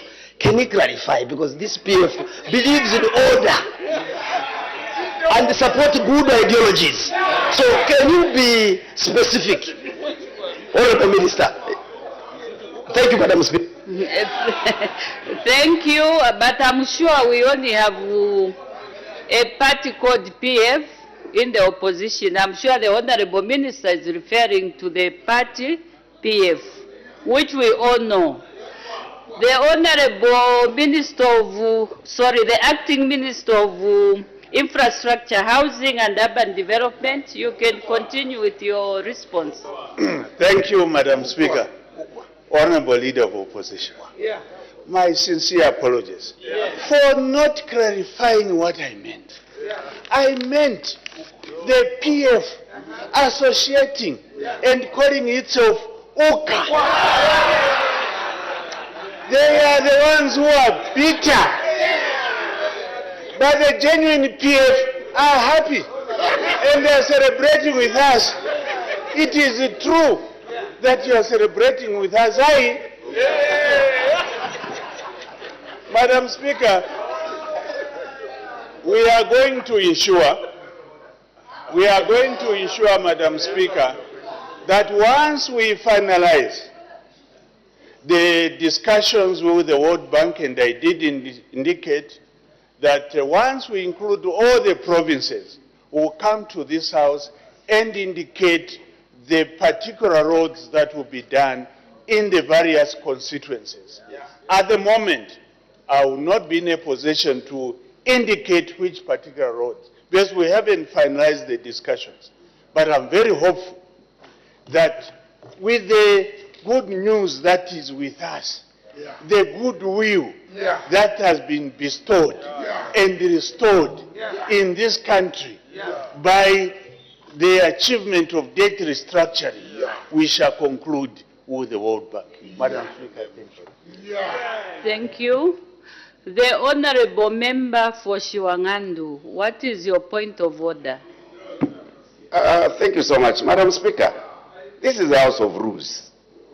And the circus we are entertaining is the reason why probably you are even getting to struggle to have quorum in here. Madam Speaker, my question to the Honorable Minister was very specific. And I only wanted to know what stage the negotiations for that road in Chembe was. And I'm shocked the circus that has gripped this follow-up question. Was the Honorable Member or the Honorable Minister in order to start citing organizations that come here and defend themselves? The Patriotic Front is well known. Not even bogus leaders will take away the Patriotic Front. That must be known. That must be known, Madam Speaker. Was the Honorable Minister in order to start recognizing organizations that can't come here and defend themselves in his response to my question? Because my question was very specific, Madam Speaker. I think you're serious ruling. I think this point of order was raised before on the preambles, the congratulatory messages that we are passing. The circus has already started. Others, when they are asking a question, there is a preamble. And usually the preambles that have been listening, they are so political. We are hearing congratulatory messages, which for me, I said, let's allow them because people need information. Maybe it's the way that they are brought out, but what I can guide the House is, please, let's maintain the decorum of the House. Can we be focused on the questions? If you've got a preamble, just bring it in a better way. Congratulatory message, you just bring it for the people to be with you and rejoice with you, so that there is decorum in the House. So with that guide, if you've got a congratulatory message, just put it in a non-political manner. Same with the people that are also asking questions from both sides. I know it's a political house, but let's try to be orderly and maintain the decorum of this house, the people's house. The last member who was supposed to ask the question was the Honorable Member for Kankoyo.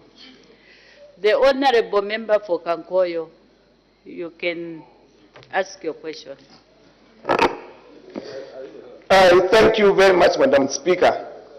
Madam Speaker, allow me again to congratulate His Excellency President Hakainde Hichilema, the man of his word, the 50th best performing president in Africa, and his Minister of Finance seated right here. On Friday, when I was leaving Parliament, the Minister of Finance looked in my eyes when I was thinking about Mupani, and they assured me to say the next thing is the debt restructuring. Today we are celebrating. These are the men Zambia should be proud of. Without such men, Zambia today would be in limbo. Our economy was going to be overheating. Madam Speaker, in Bemba we say, Ushtasha, Mwana Wandosh, Apa Epa Kutasha Mkwai. In English we say, someone who doesn't like you will never like you no matter how much good you do.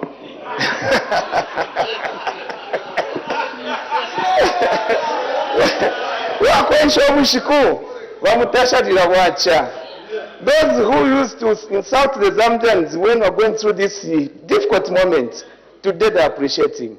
May God bless all of you.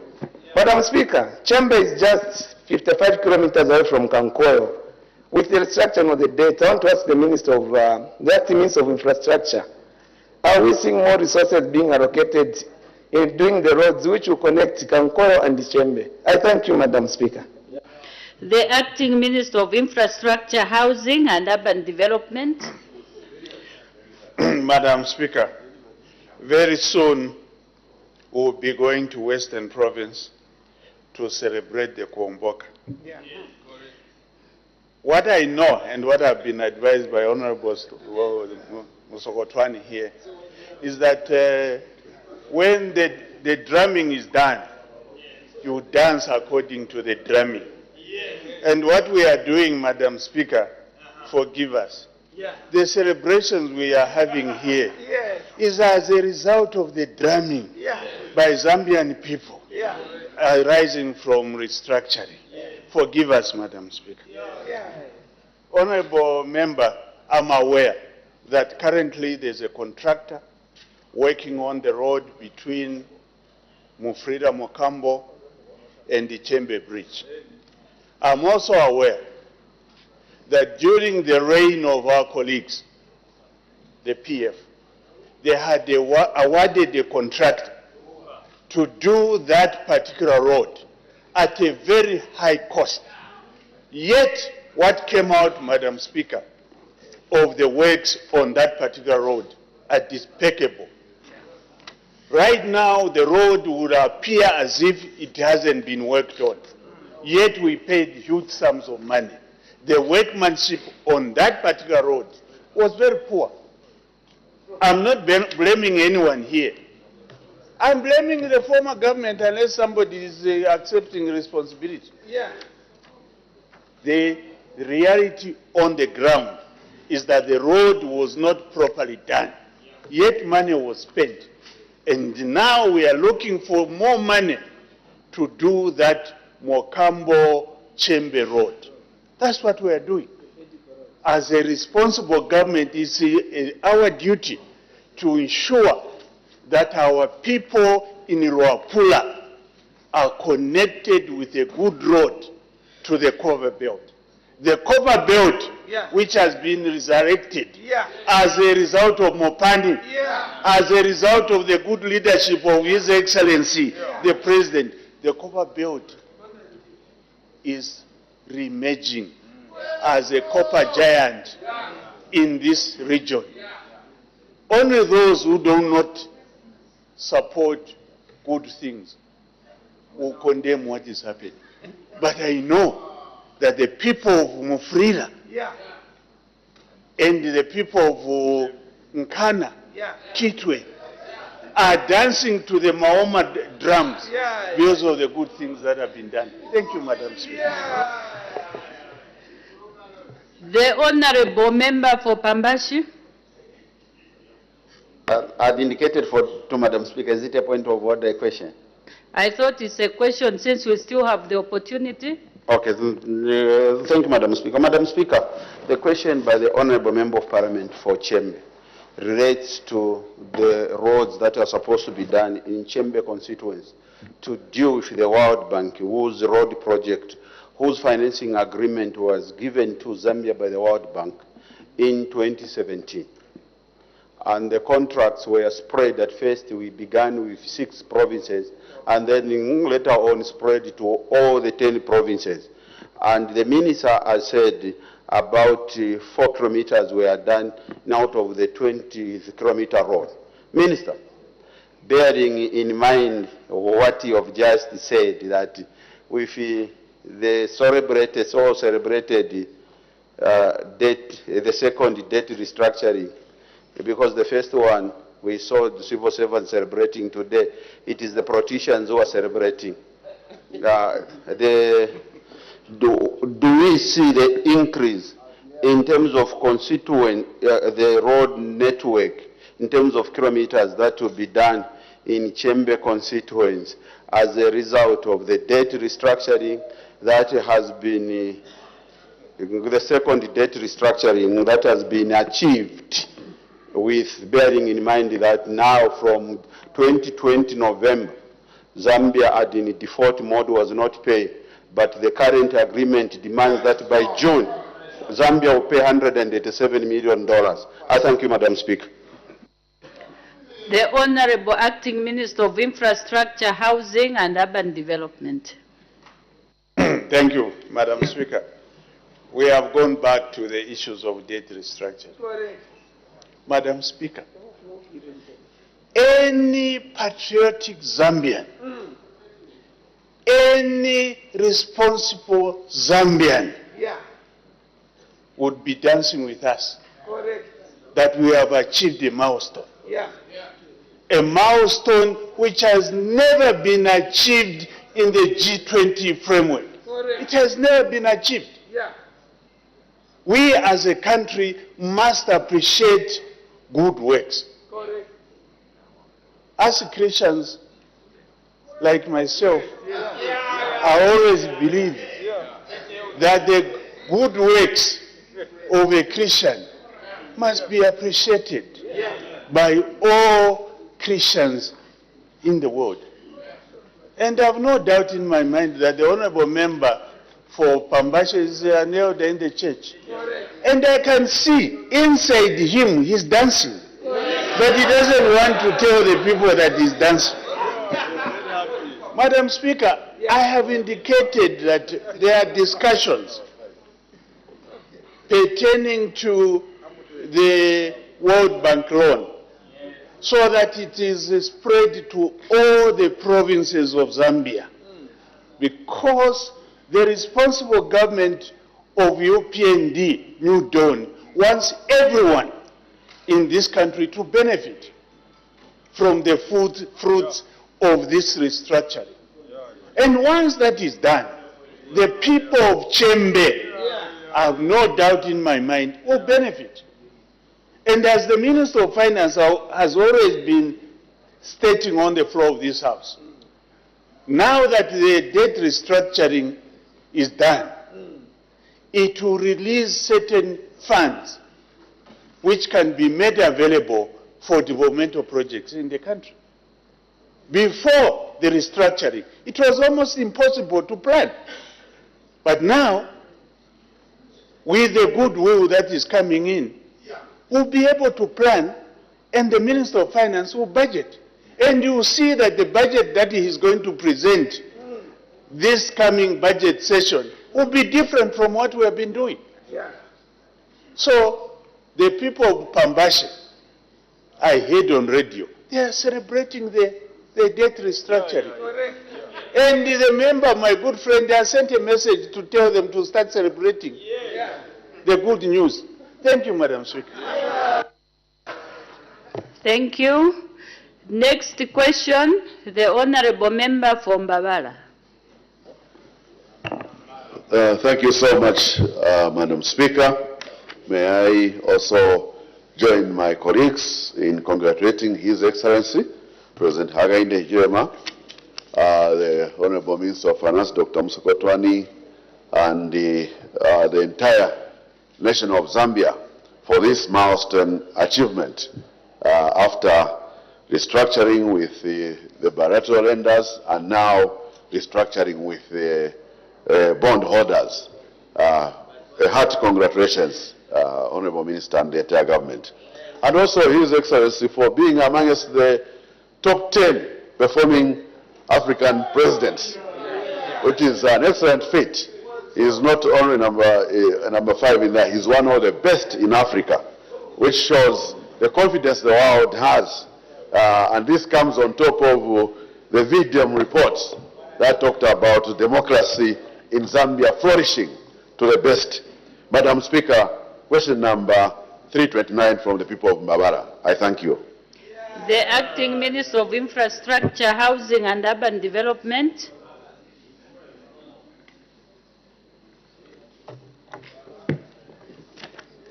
Thank you, Madam Speaker. Madam Speaker, the Honorable Member of Parliament for Mbabala asked the Minister of Infrastructure, Housing and Urban Development the following question. A, whether the government has any plans to rehabilitate and raise the Muyave Bridge along the Chilalantambo Macha Hospital Road in Babala Parliamentary Constituency? B, if so, when the plans will be implemented? Our response, Madam Speaker, the government has plans to rehabilitate the Muyabe Bridge along the Chilalantambo Macha Hospital Road in Babala Parliamentary Constituency. And B, the works on the project will commence once the project funds have been dispersed. Thank you. Supplementary questions. The Honorable Member from Babala. Thank you so much, Madam Speaker, and thank you, Honorable Minister, for the reassurance that it's actually Muyabe Bridge, Honorable Minister. Muyabe Bridge on I think it's part of Munyeke River. Thank you so much for that reassurance that Muyabe Bridge will be raised to a higher standard, because a lot of this road leads to the main hospital in the constituency, and we have had a lot of births and deaths as a result of people waiting for the water to cross over on that bridge. Honorable Minister, would you then amplify in terms of timelines in case you have liaised with the RDA as to when such funds could be released within the 2024 budget plan? I thank you. The Acting Minister of Infrastructure, Housing and Urban Development. Thank you, Madam Speaker. Madam Speaker, for the information of my colleague, the Honourable Member of Parliament for Mbabala, and the people of Mbabala, I want to state that the Road Development Agency has already undertaken condition surveys and prepared cost estimates for rehabilitation of Muyabe Bridge along the Chilalantambo Macha Hospital. Further, the proposed interventions have considered to raise the Muyabe Bridge by installing bigger drainage structures and construction of embankment for road approaches. The cost is estimated to be 3 million kwacha, and we are going to use emergent funds to ensure that this particular bridge is done. It is very, very soon, Madam Speaker, for we appreciate the importance of this particular bridge. Thank you. We make progress. Notice of motion, the Honourable Member for Shangom.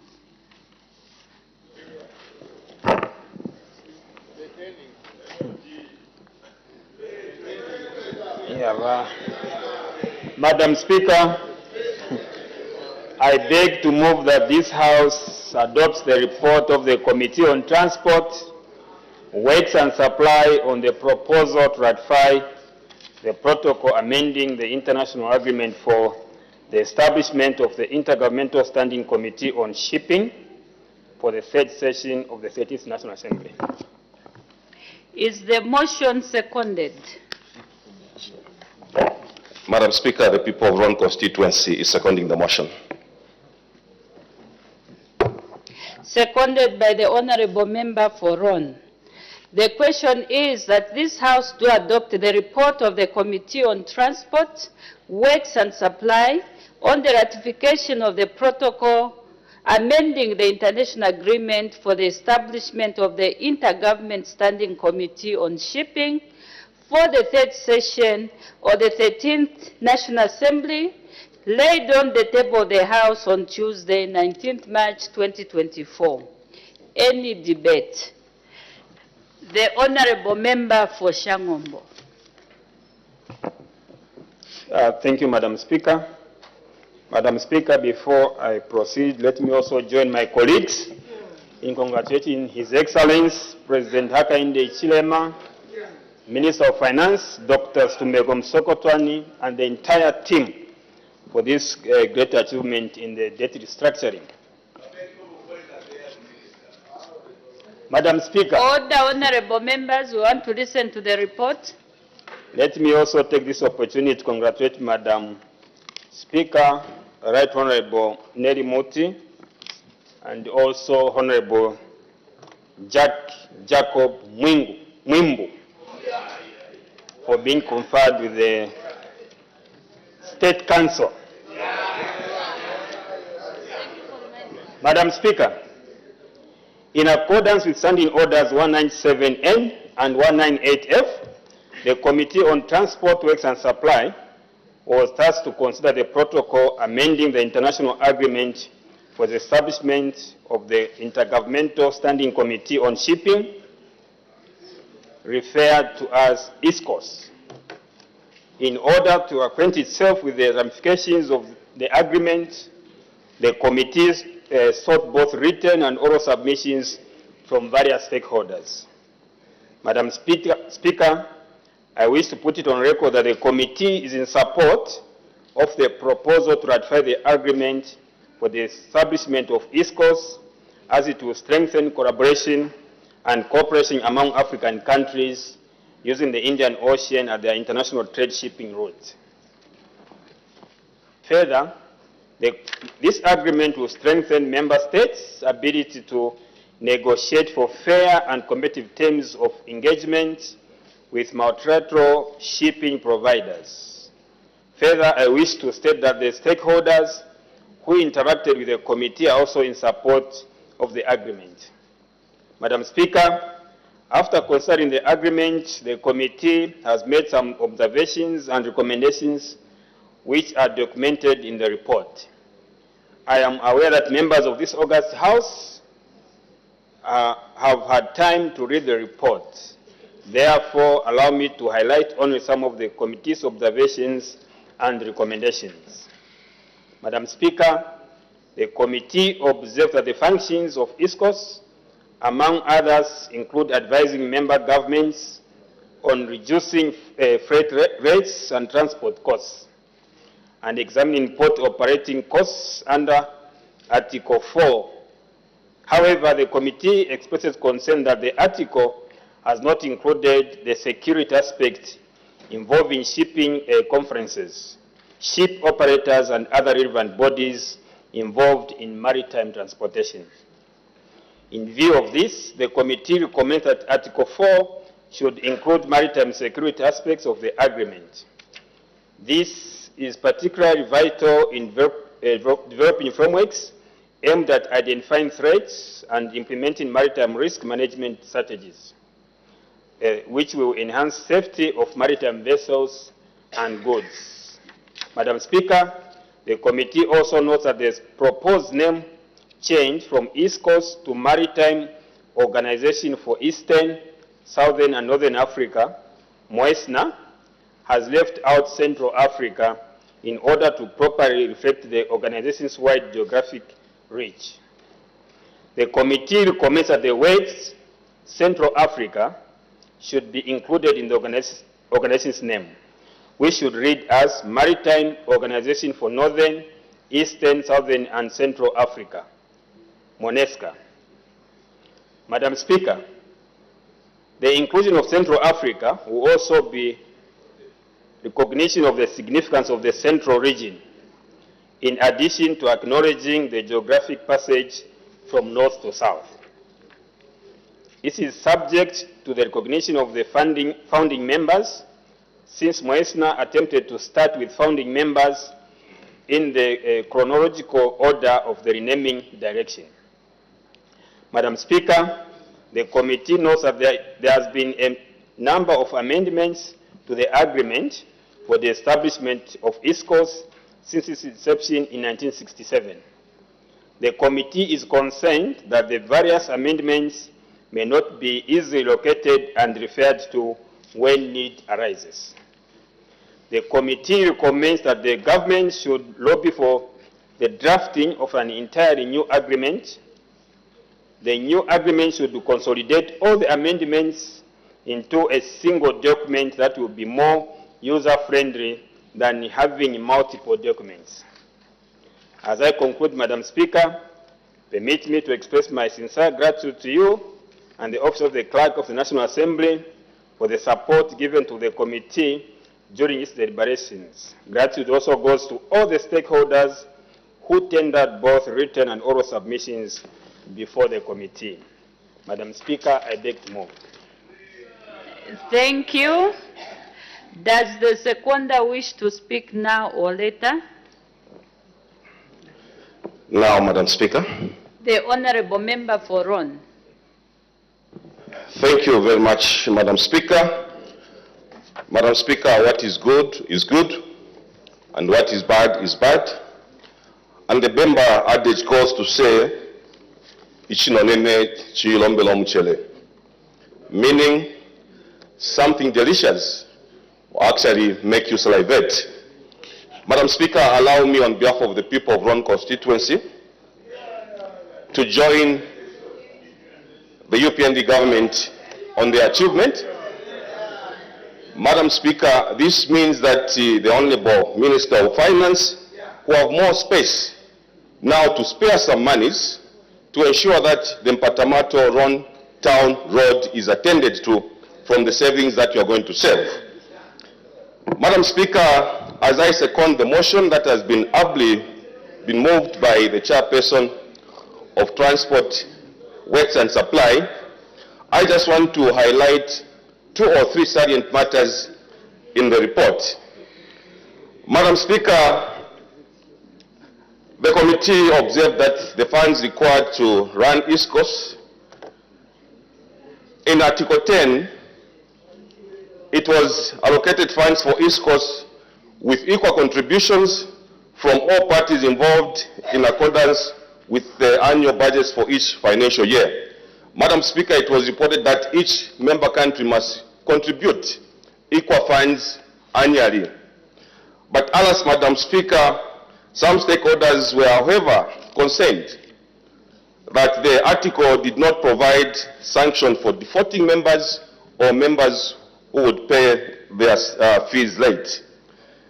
It was for this reason, Madam Speaker, that in view of that, there is need to amend Article 10 to include a provision, Madam Speaker, specifically specifying the penalties for member states that would default or indeed that might pay their dues late. Madam Speaker, while some stakeholders supported the equal contributions by the member states to run ISCOS under Article 11, subsection 1, some stakeholders, Madam Speaker, had a contrary view. Other stakeholders were looking at the developmental levels of these countries to base the contributions. This was in order to allow all ISCOS members to economically do the right thing as a member. Madam Speaker, my second highlight is on the need to review the existing membership in existing protocols on maritime transport. Madam Speaker, while the stakeholders welcome Zambia's entry into the agreement, there was also a considered view that it is indeed a chance, or indeed a significant chance, for us to make revisions and reorganizations of Zambia's membership in other regional groupings. Some stakeholders realized that this was a chance for Zambia to consider its membership in other regional groupings apart from ISCOS. Madam Speaker, in order to avoid double or multiple membership for Zambia to other maritime region organs, there were recommendations that this posed a chance for Zambia to exit from other maritime organs so as to only remain in ISCOS. Stakeholders suggested that Zambia belonging to multiple regional organs was going to be a tall order on Zambia, and as such, some stakeholders recommended Zambia should take this opportunity to reconsider exiting some of the regional groupings and just remain in ISCOS. Madam Speaker, that the reason was due to ISCOS expectations to encompass the majority of African nationals once it was organized under a new name called Moesna. Madam Speaker, these were just a few points that I wanted to raise that the chairperson could not raise when he did his presentation. Madam Speaker, with these few words, I want to beg to second the motion. I thank you. Thank you. Any further debate? The Honorable Member for Kaumbwe.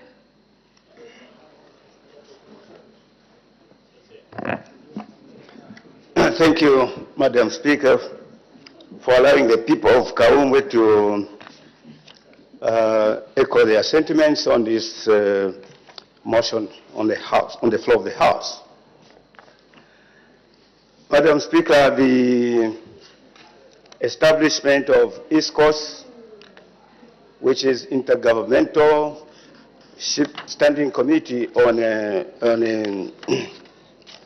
transport, maritime transport, cannot be amended, ratified at no other than this time for Zambia.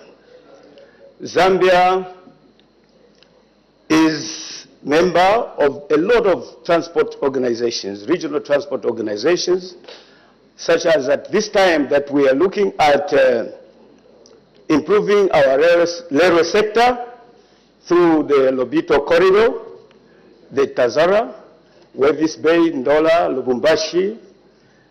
The organization of ISCO that Zambia belongs to is better placed for our nation. In fact, because the transportation organization, the interoperability, meaning the maritime,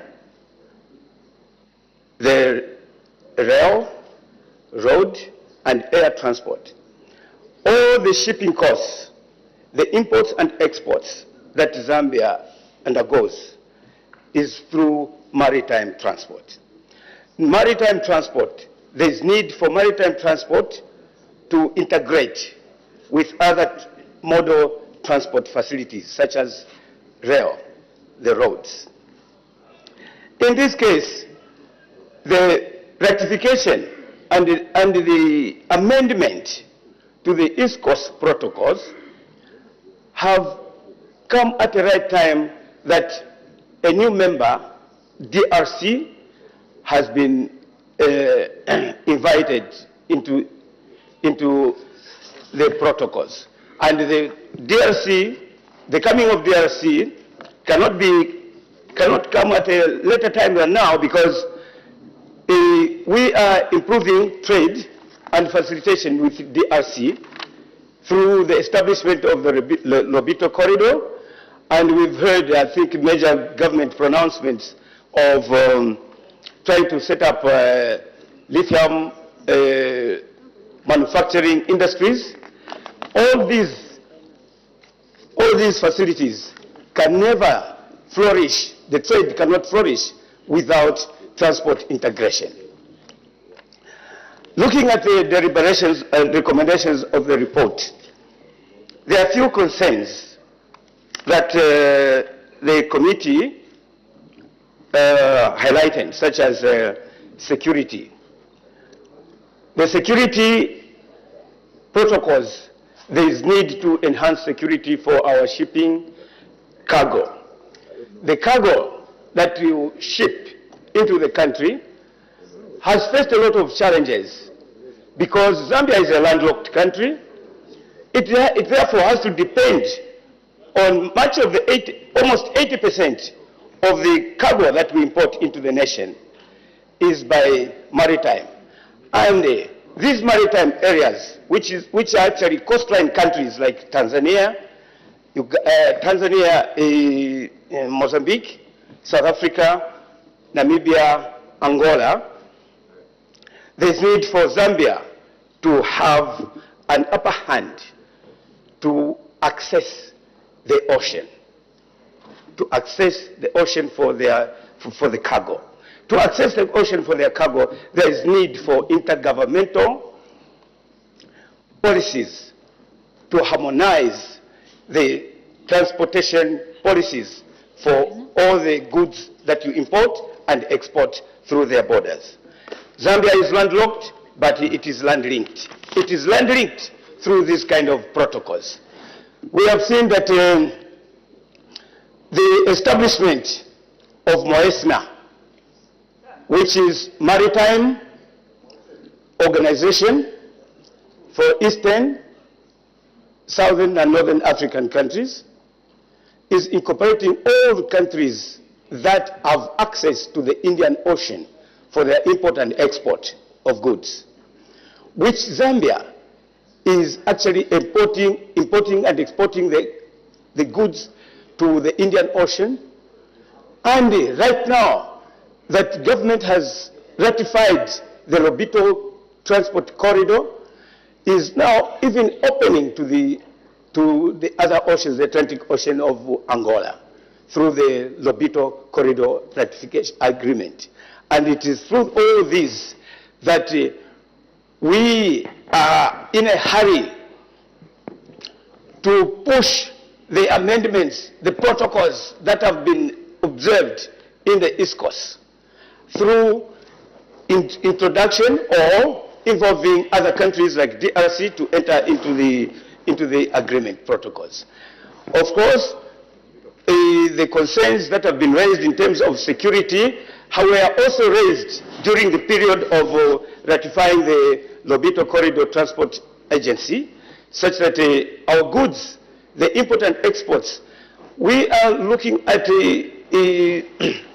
increasing copper production to about 3 million tons in the next 10 years. The export of these copper products can never be smooth without this transport integration. The integration involving maritime, land, and the air transport. But of course, air transport is just looking at the consumables. But when we're looking at enhancing our economy through the natural resources that we have, that Zambia is endowed with the natural resources of copper exports, nickel, gold, and the rest, it can only be achieved through the ratification to these protocols that have been observed in this report of actually improving the performance of the agencies. Therefore, with these few words, I second the report. Thank you, Madam Speaker. Thank you. The Honorable Member for Chitambo. Thank you very much, Madam Speaker, for allowing the people of Chitambo to add their voice on indeed this very important report of ratifying some international protocol. Madam Speaker, allow me also to thank the mover of the motion in the manner in which he has brought out the contents contained in the report, and also the seconder for the way he has seconded the report. Madam Speaker, it is the duty of this House, as it is contained in the Constitution of this land, that Parliament should ratify international protocols. And Madam Speaker, I know that by ratifying this international protocol on the intergovernmental shipping protocol, it will bring a lot of wealth to this country, in that as a country, we've got a target or a goal which we need to achieve by 2030. That is to become a middle or a prosperous middle income country at that time. And we can only achieve that if we maximize on our exports. And our exports, Madam Speaker, just like the previous speaker, we need to collaborate with countries around us, having in mind that we are a landlocked country. And we shall benefit more if we choose to follow the contents and adhere to the contents of the agreements that are contained in this protocol. Because, Madam Speaker, the countries involved, most of them, if you check, these are countries near the Indian Ocean. And these countries are looking forward to trading with countries which are in Africa and those countries which are in Central Africa, Zambia included. But, Madam Speaker, we should also bear in mind that the issues of subscription fees are very important for Zambia to be part and parcel to these protocols that we in this House agree to. Once we agree, Madam Speaker, it means that we've committed our country to paying this subscription. And if you heard from the Seconder, the committee is proposing that we put in some kind of a law where penalties should be following those who are failing to pay this subscription. It won't look well. We are proposing for punitive measures, and we should be the first one to fail to adhere to these subscription fees. Madam Speaker, another aspect is the implementation part of these protocols. We have ratified so many protocols in this House, but there is no one or no committee in this House that makes a follow-up to check whether these protocols are being implemented and what benefits we are deriving from these protocols as a country. Madam Speaker, it will only work well if your office indeed considered at one point to come up with a parliamentary caucus to just be looking on these protocols so that we can realize the benefits of ratifying these protocols. There are too many, Madam Speaker, so far. We really need such a caucus so that we can put the executive to abide by the protocols that we are agreeing as a House. Madam Speaker, that caucus will make this country realize the benefits of the ratifications that we are doing. Madam Speaker, away from that, I know that this protocol will strengthen our collaborations with neighboring states. By doing so, Madam Speaker, we shall also have Zambian business persons benefiting from intertrade. And we might attract also foreign direct investment through this same protocol.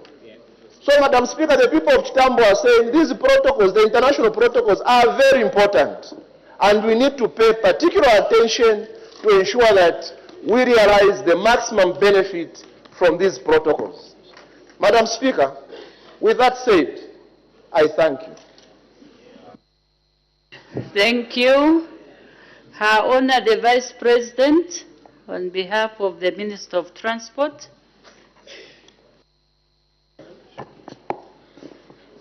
Thank you, Madam Speaker, for giving me an opportunity to add my voice to this debate.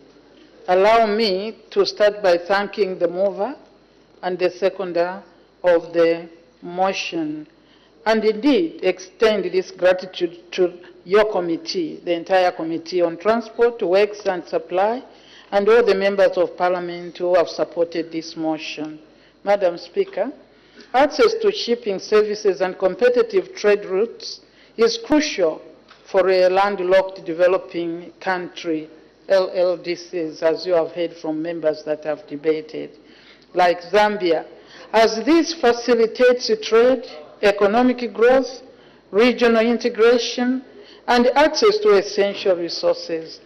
By virtue of being landlocked, the country's inherent lack of direct access to the sea poses significant challenges for Zambia, particularly high shipping costs and little to no control over shipping practices.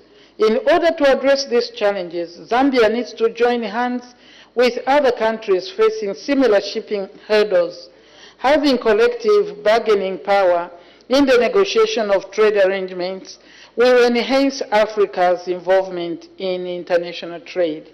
Madam Speaker, this is why it is very critical to ratify the protocol amending the agreement on the establishment of the Intergovernmental Standing Committee on Shipping ISCOS. Ratification of the protocol will guarantee, among others, 1, reduced trade costs. The expanded mandate of ISCOSs will ensure collective bargaining for African countries and reduce trade costs associated with transportation, handling, and insurance. Efficient maritime transport routes will also lower the cost of importing essential goods and exporting commodities, making Zambia more competitive in global trade. And that is why we acknowledge the debate by the Honourable Member for Kalumbwe. We realize integration is very important. Integration into global supply chains. Access to efficient shipping routes will enable Zambia to integrate into global supply chains, allowing the country to participate in manufacturing processes, value-added activities, and distribution of networks. This integration will enhance economic diversification and industrial development. Madam Speaker, we have noted the concerns and recommendations of your committee and the stakeholders consulted. These concerns and recommendations will be escalated to the Council of Ministers for their consideration. The conclusion of the report, Madam Speaker, indicates that this is a non-controversial matter that requires the support of this august House. I thank you, Madam. Thank you. The Honourable Member for Shangombo wind-up debate.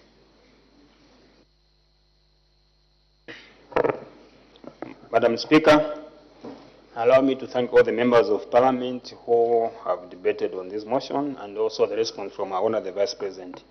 Madam Speaker, I beg to move. Thank you. I put the question. The question is that this House do adopt the report of the Committee on Transport, Works and Supply on the ratification of the protocol amending the international agreement for the establishment of the Intergovernmental Standing Committee on Shipping for the third session of the 13th National Assembly, laid on the table of the House on Tuesday, 19th March 2024.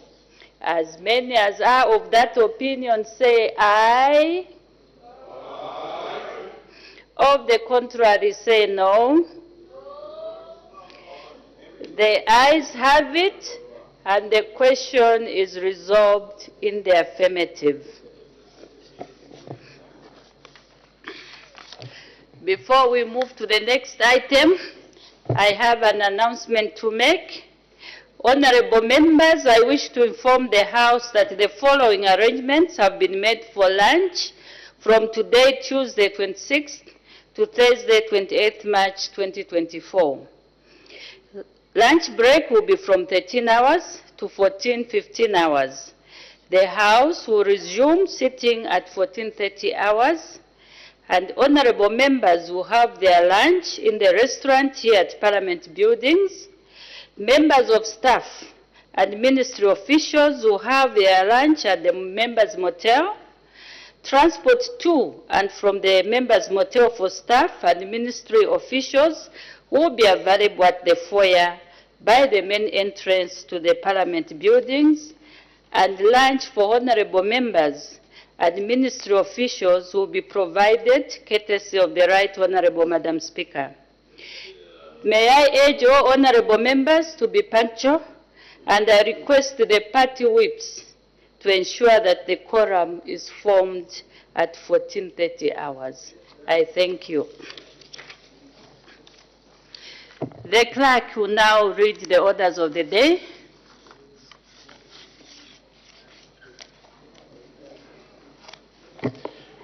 The Constituency Development Fund Bill, National Assembly Bill number 21 of 2023. Second reading. The Honourable Minister of Local Government and Rural Development. Madam Speaker, I beg to move that the bill be now read a second time. The question is that the bill be now read a second time. Any debate? The Honorable Minister of Local Government and Rural Development, the Acting Minister, sir. Madam Speaker, I'm honored to present a statement to this August House on the principles of the Constituency Development Fund CDF Bill of 2023 for the second reading. This is yet another milestone in our journey to enact a law that is representative of our people's aspirations for development and government's policy to foster local government participation and ultimately uplift the standards of living for all Zambians. The objects of the bill, Madam Speaker, the objects of the bill in relation to the foregoing rationale are to provide for the decentralization of the management, disbursement, utilization and accountability of the Constituency Development Fund. B, continue the existence of the Contingency Development Fund Committee and redefine its functions. Revise the composition of the Constituency Development Fund Committee. Establish the Provincial Constituency Development Fund Committee. Repeal and replace the Constituency Development Fund Act number 11 of 2018 and provide for matters connected with or incidental to the foregoing.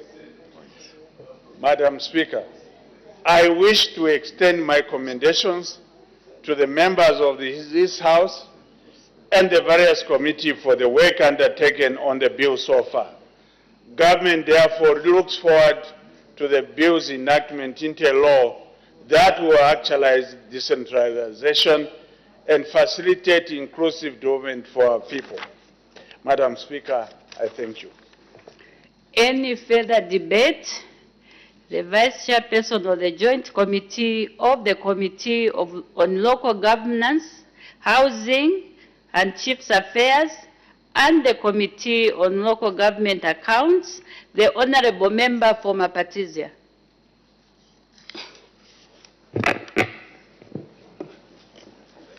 Thank you, Madam Speaker. Madam Speaker, I beg to move that the report of the Joint Committee of the Committee on Local Government Accounts and the Committee on Local Governance, Housing and Chiefs Affairs on the consideration of the Constituency Development Fund Amendment Bill, National Assembly Bill number 21 of 2023 for the third session of the 13th National Assembly be adopted by this House.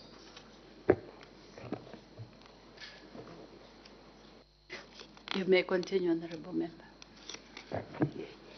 Thank you, Madam Speaker. Madam Speaker, the Joint Committee comprised the Committee on Local Government Accounts and the Committee on Local Governance, Housing and Chiefs Affairs was tasked to scrutinize the Constituency Development Fund Bill, National Assembly Bill number 21 of 2023, which was referred to it on 15th December 2023. The Joint Committee was appointed in accordance with the Standing Orders 181 of the National Assembly of Zambia Standing Orders for 2021. In executing the task, the Joint Committee consulted various stakeholders who made both written and oral submissions before it.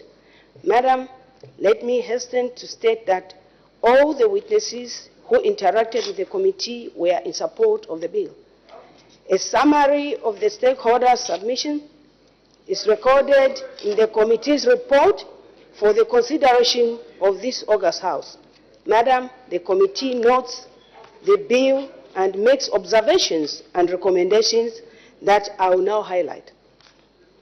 Madam, Article 162 of the Constitution of Zambia establishes the Constituency Development Fund, CDF.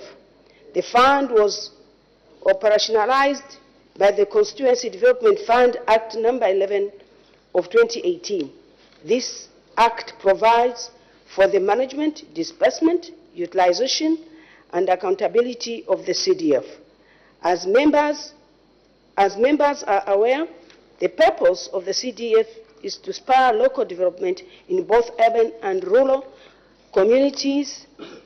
The expanded scope of the CDF through the guidelines issued by the Minister of Local Government and Rural Development in 2021 places emphasis on ensuring that the local communities determine their own development priorities through development of local businesses, cooperatives, and empowerment initiatives of youths and women in the constituencies.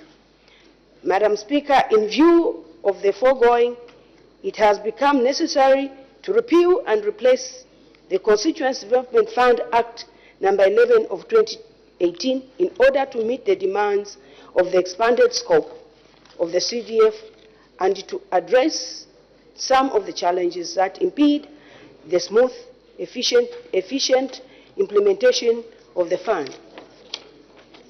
Madam, the bill seeks to repeal and replace the current CDF Act in order to decentralize the management, disbursement, utilization, and accountability of the Constituency Development Fund, broaden the composition of the Constituency Development Fund Committee, and create the Provincial Constituency Development Fund Committee to approve or reject projects. Madam Speaker, while noting the intention and the spirit of ensuring inclusivity in the composition of the Constituency Development Fund Committee, the committee observes the increase in the membership from the current total of 12 to a total of 17 not only has potential to derail decision-making owing to the many interested groups, but also has an increased cost implication attached to it. The committee notes that the status quo of a 12-member committee with the member of the National Assembly nominating four members has so far worked well, and therefore it should be maintained. In the same vein, the committee recommends that the guidelines should be able to provide clarity with regards to affirmative action on presentation of the youths, women, and persons with disabilities on the committee. Madam Speaker, regarding the decentralization of the CDF process, the committee observes with concern that the composition of the Provincial Constituency Development Fund Committee will only be provided for in a statutory instrument. The committee recommends that this should be put in the Act for the purpose of clarity.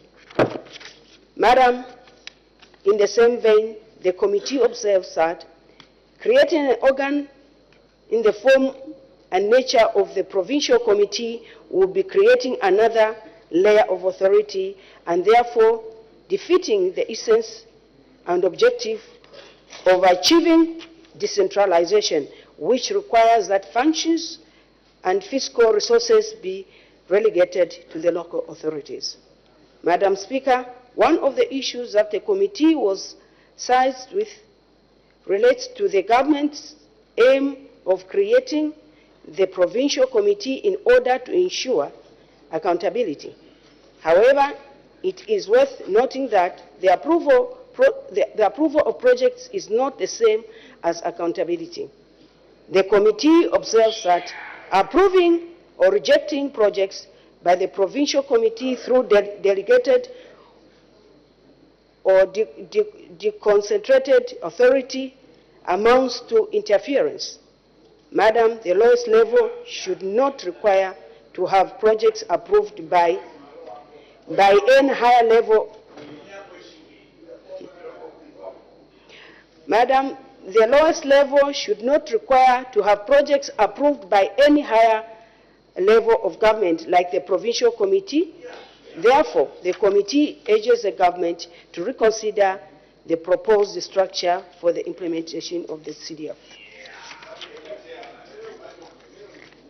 Madam Speaker, the committee is pleased to note that the bill has made provision for consideration of the integrated development plan in the indication of projects at the local level and the committee recommends that all local authorities should be directed to prepare and have their plans approved in 2024. This will go a long way in ensuring coordinated plans and development in the execution of CDF projects.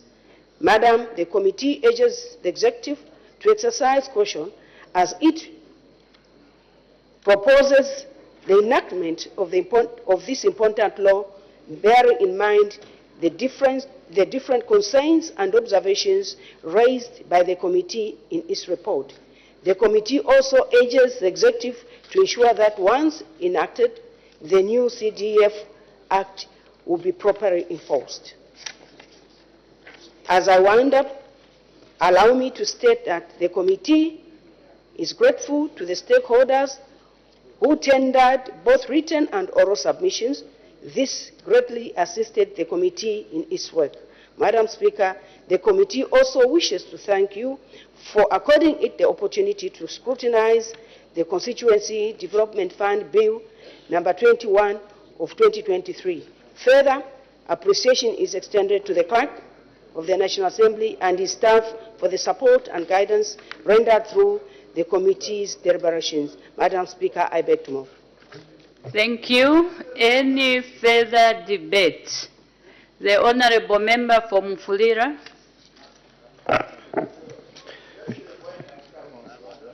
Madam Speaker, I want to thank you for this opportunity to add the voice of the people of Mufulira to the proposed bill number 21 of 2023 to amend the current Constituent Development Fund Act number 11 of 2018.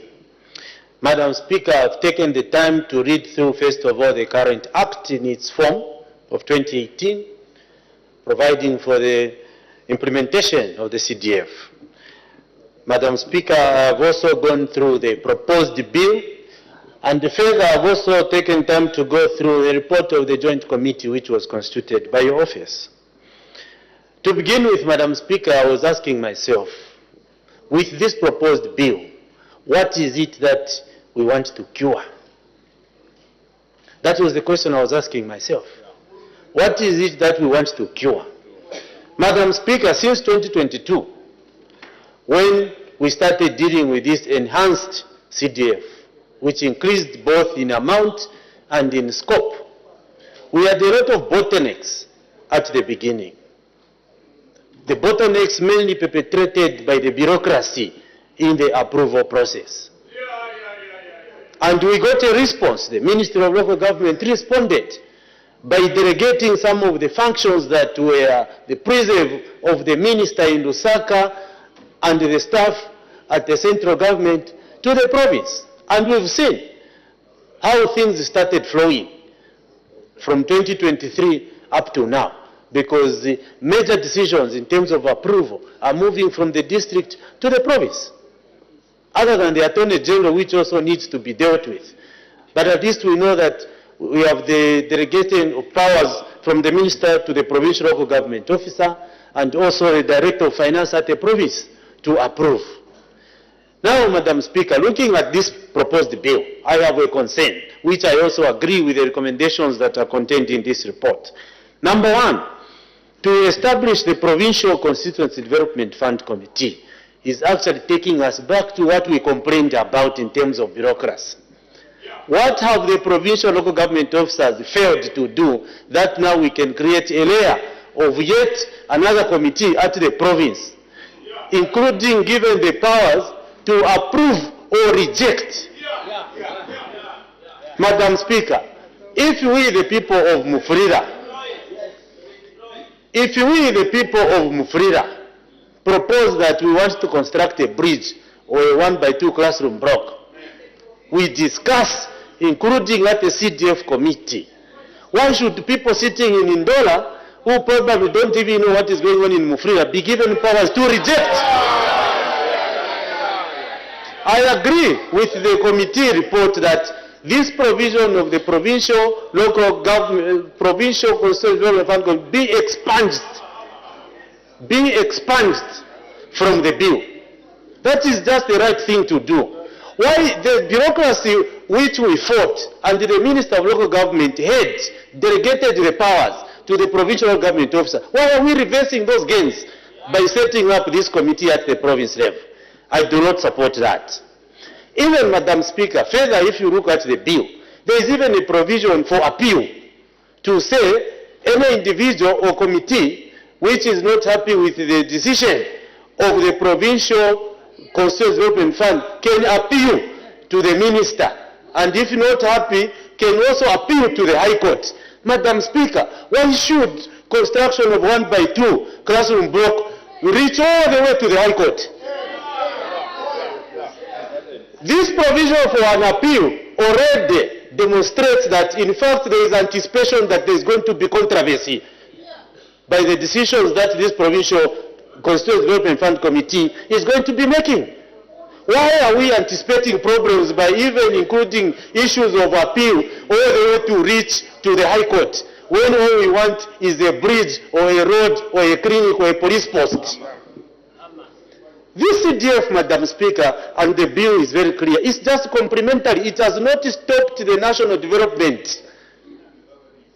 So we should not complicate things by creating for ourselves bureaucracies that we already have dealt with. We have passed that stage. Madam Speaker, the next thing is the Constituent Development Fund Committee constitution of it, expanding the number from what we have now. I think we are about 11 or 12, depending on the location of the constituents, to 17. What is it that we are trying to cure? What does the current constitution of the CDF committees failed to do? And further, Madam Speaker, you even see in the bill that some people to sit on those committees should be appointed by some organizations in Lusaka. The National NGO Committee to appoint an NGO representative to sit on the CDF committee in Mufrira. Do they even know them? We are increasing the cost, as the committee has already mentioned. There are allowances to be paid to these people, and that's the money that will be subtracted from the administrative component of the CDF. When already we are challenged, CDF amount, yes, may sound so big, but Madam Speaker, when you take into consideration the guidelines that comes from the Ministry of Local Government, we remain with still very little money. And now we want to spend more money on allowances by expanding the constitution of the CDF committee. That we, the people of Mufrira, Madam Speaker, cannot support. In fact, we should be looking at streamlining how that CDF committee should be operating. I will tell you, Madam Speaker, that no wonder now we even have that appeal process. Because just expanding the number, there will be disagreements within the CDF committee itself. The purpose of this bill, as it has been said, is to spur local development. But this proposal to expand this CDF committee is actually going to delay and delay. You sit 17 people with different backgrounds, with different agendas for development, with different interests. You sit them in one place. Do we expect smooth deliberations? Do we expect smooth implementation? We do not, Madam Speaker. These are contentious issues. And as we want to ensure that development is driven by the people at the local level, we must not approve the fact that we expand this CDF committee. We must not approve that we allow the establishment of that provincial CDF committee. Madam Speaker, let us achieve the purpose for which this CDF was established. To give people, the local people, through their WDCs, the power to decide their development agenda, and not to create layers of approval that are going to delay the implementation of the CDF. Madam Speaker, I support the recommendations of the committee. I do not support this bill in its form. I thank you, Madam Speaker. Thank you. I'm going to give an opportunity to many MPs to debate, but I'll try to balance so that we hear different voices. The next one is the Honorable Member Fonkana, then we'll pick another one next from the right, and then we'll start again from the left. The Honorable Member Fonkana. Madam Speaker, the CDF Amendment Act that has been brought to this House gives me cold chills. From the preambles, let me just start, Madam Speaker, by stating that perhaps this will be the very first day when all the members of Parliament, both from your left and right, will agree on one thing. Because this issue of the CDF is not partisan. It affects all of us and our work. Madam Speaker, sometimes I wonder, like I said before, somebody must have bewitched us. Because sometimes the decisions we make, they don't make sense. Yes, it is true when they say power corrupts. I believe. And sadly, absolute power corrupts absolutely. We are very fortunate that the Ministry of Local Government is headed by a member of Parliament who has been in this House for a very long time, who understands the challenges of CDF. Madam Speaker, just for the avoidance of doubt, CDF was created to augment the work of a member of Parliament in addressing the challenges in the community.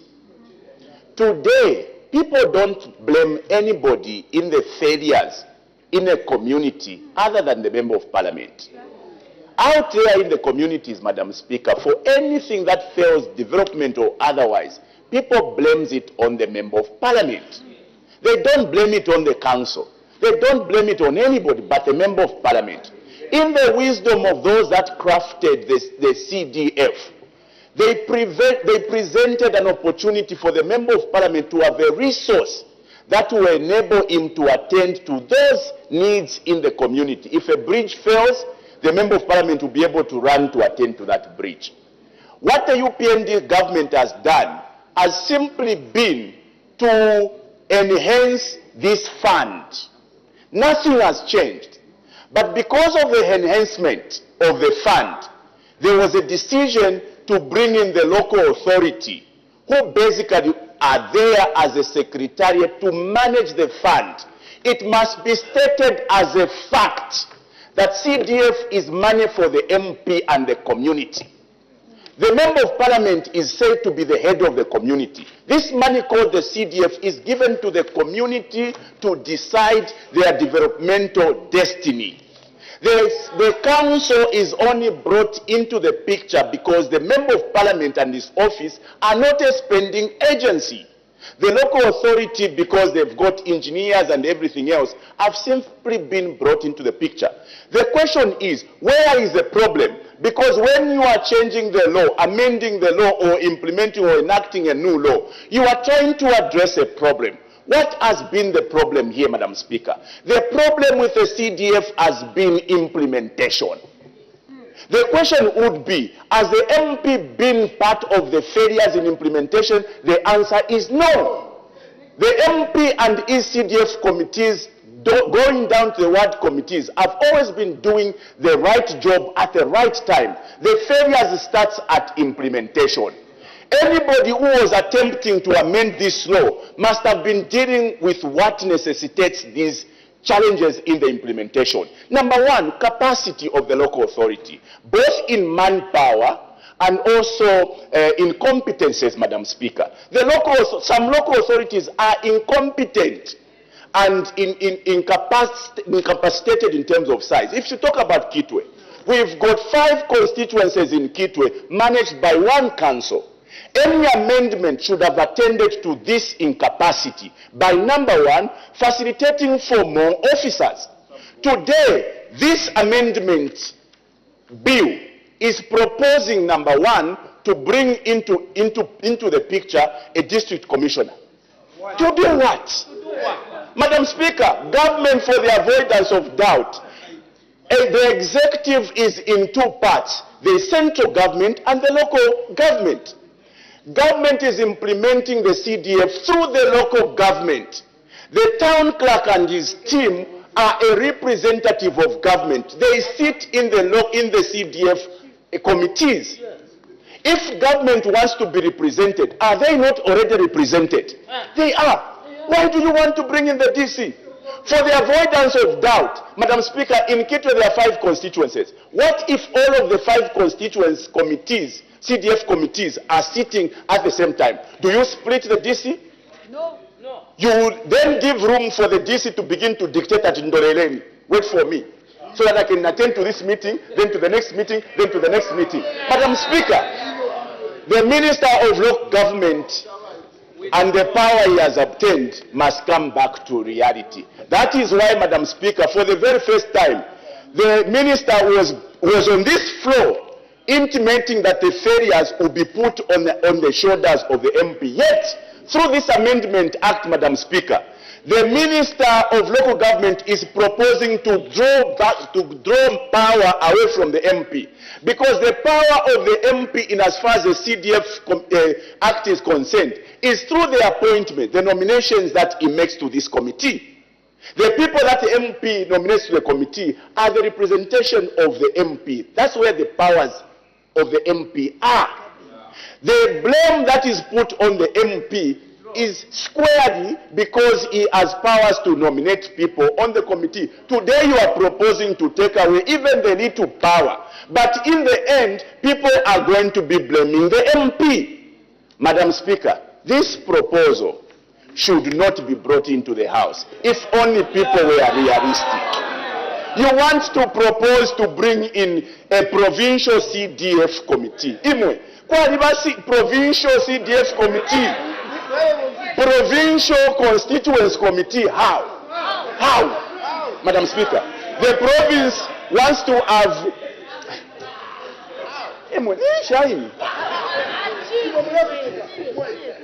Madam Speaker, this is very simple. Honorable members, order. You may continue, honorable member. Madam Speaker, here we are all speaking one language. The CDF remains the only vehicle we as members of parliament have. What we should confine ourselves is to address those impediments to the effective implementation of CDF.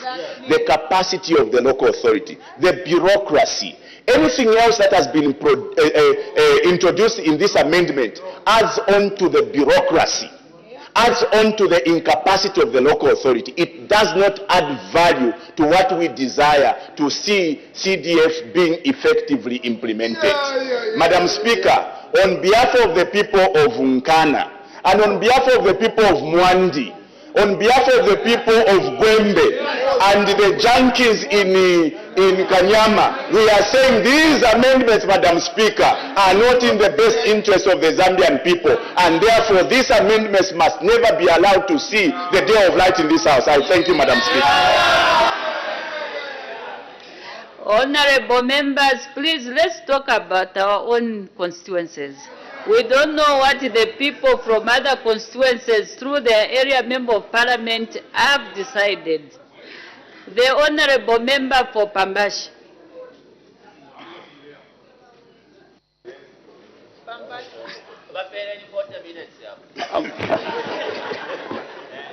Madam Speaker, the Bible says, who that God is about to destroy, he confuses them. And this is a confusion. In this law, I have studied, I was part of the people that brought 2018 CDF Amendment Bill, and it went through. And I've read the report. I'm one of the witnesses that appeared before that committee. And that's why, Madam Speaker, even the chairperson has refused to enter the report because it doesn't support. And Madam Speaker, for all intent and purpose, I was reading, if you check number 35, 10G, you have the right to invite anyone in society who is not a member to be part of the proceedings of CDF. Honorable Jack Mwim, you are a member of parliament, minister representing the local government. I am addressing you in your capacity as the acting minister of local government. The Honorable Member for Pambashi is the Through you, Honorable Madam Mwimbu. Speaker, I am addressing the Honorable Acting Minister of Local Government. Okay, because I was thinking there was a part which included Honorable Mwimbu in the report. Madam Speaker, if you check number part 2, 10G, a minister has the power to remove a member based on gross misconduct. Who determines the gross misconduct? No procedure of determining. Oh, we are being political for nothing, Madam Speaker. We are being political for nothing. The Member of Parliament from Nkana and the Member of Parliament from Mfurira has debated what is it that we want to cure. Don't make a law based on the certain circumstance, because probably the things that happened in Miranzi were not happy, so you decided to fix individuals based on the law. The law must be meant to save the people. CDF committee, Honorable Minister for Local Government, the one who is now sitting in, you are a lawyer by profession. A nomenclature of the Provincial Constituency Development Committee. Order, Honorable where is it coming from? Order. There is an indication for a point of order. The Honorable Member for Chama South. Is it possible that you can debate whatever you want to bring forward? Since we are still debating, actually. Point of order, yes, I can debate if you will not allow this point of order. But if you allow, I might not, there will be no need to debate. Madam Speaker, there is a standing order in our standing orders which gives you the discretion to accept a point of order. I'm raising this point of order on the Acting Minister of Local Government, who has introduced this bill. Madam Speaker, procedurally, is it possible that probably they first take into account the proposed amendments by the report, then later we come and debate and vote, and like we go ahead, because the procedure that we've taken now, we want these amendments. There are reasons why government wants to introduce some of the amendments. Is it possible that the minister can allow for the amendments to happen, then we come and debate? Because if we proceed, Madam Speaker, if we proceed, the possibility of people voting against the bill is high. I submit, I seek your serious ruling, Madam Speaker.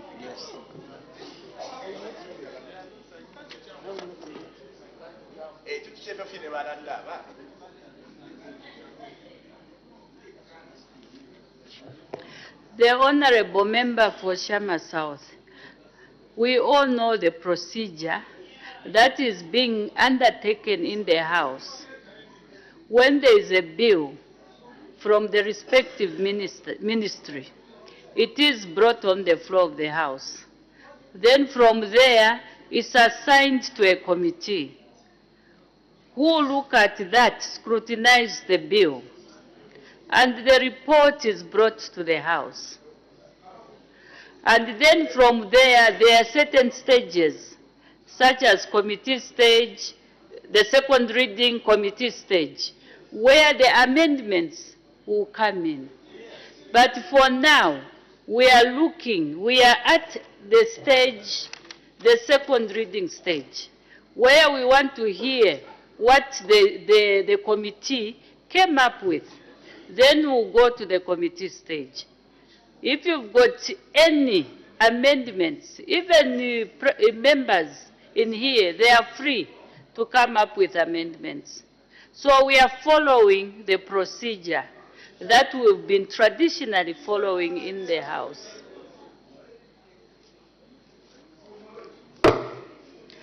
We can continue. Madam Speaker, I ended with posing a question to the Acting Minister of Local Government, who I have a lot of respect as a lawyer. The nomenclature of the Provincial Constituency Development Committee, and to approve projects that are already approved by the community. And in your statement, Minister, through you, Madam Speaker, said, we want to decentralize and give more power to the people. You are giving power to the people, again you are taking it away You want the provincial executive committee to sit and then approve, and the composition of the province constituency development committee says the minister shall prescribe. A minister can appoint whoever he wants to sit at a province as a constituency development committee. We rejected, Madam Speaker, on behalf of the people of Pambashi. The rural constituencies are in need of development. You cannot begin introducing bureaucrats to delay development in our rural constituencies. And again, at the end of the day, you come and blame the member of parliament. You can't do that. If you truly love the people of Zambia, give them power to decide. This bill, Madam Speaker, should not see the light of the day in this parliament, must be withdrawn. How do you introduce? The executive is represented by the council secretaries. The district commissioner is the chairman for district development coordinating committee, a district that decides which development to go. You want to take him again to sit in the identification of the project at the constituency level. He comes and chairs again a district coordinating committee. That is, sorry, I am a bit emotional. That is, I don't know. The Bible says, Your Honor, the Vice President, he that I want to destroy, I first begin by confusing them. This is confusion. You can't create confusion where there is no confusion. What is it that you want to cure in the current CDF Bill? What is it that you want to deal with in the current Constituency Development Fund Act? We thank you for increasing the fund. Maybe you think the fund that we have increased is not well being utilized. You can withdraw those that you think can be implemented by the central government and give us that which can be implemented by the Member of Parliament. Your Honor, the Vice President, you were in this chamber when the Honorable Member for Zimukupa, Samuel, and in Tondo Chindroma for Chipiri, lobbied for this bill and the introduction of the Constituency Development Fund. It was money for Member of Parliament. That was the idea. As money began increasing, then the law was slowly being devolved to the council so that the council can begin implementing on behalf of the people of Pambasha constituency. The council has been working very well as a secretariat. The absorption level, the implementation is the biggest challenge we have in various constituencies. Let's deal with the implementation. Obviously now, I was counting.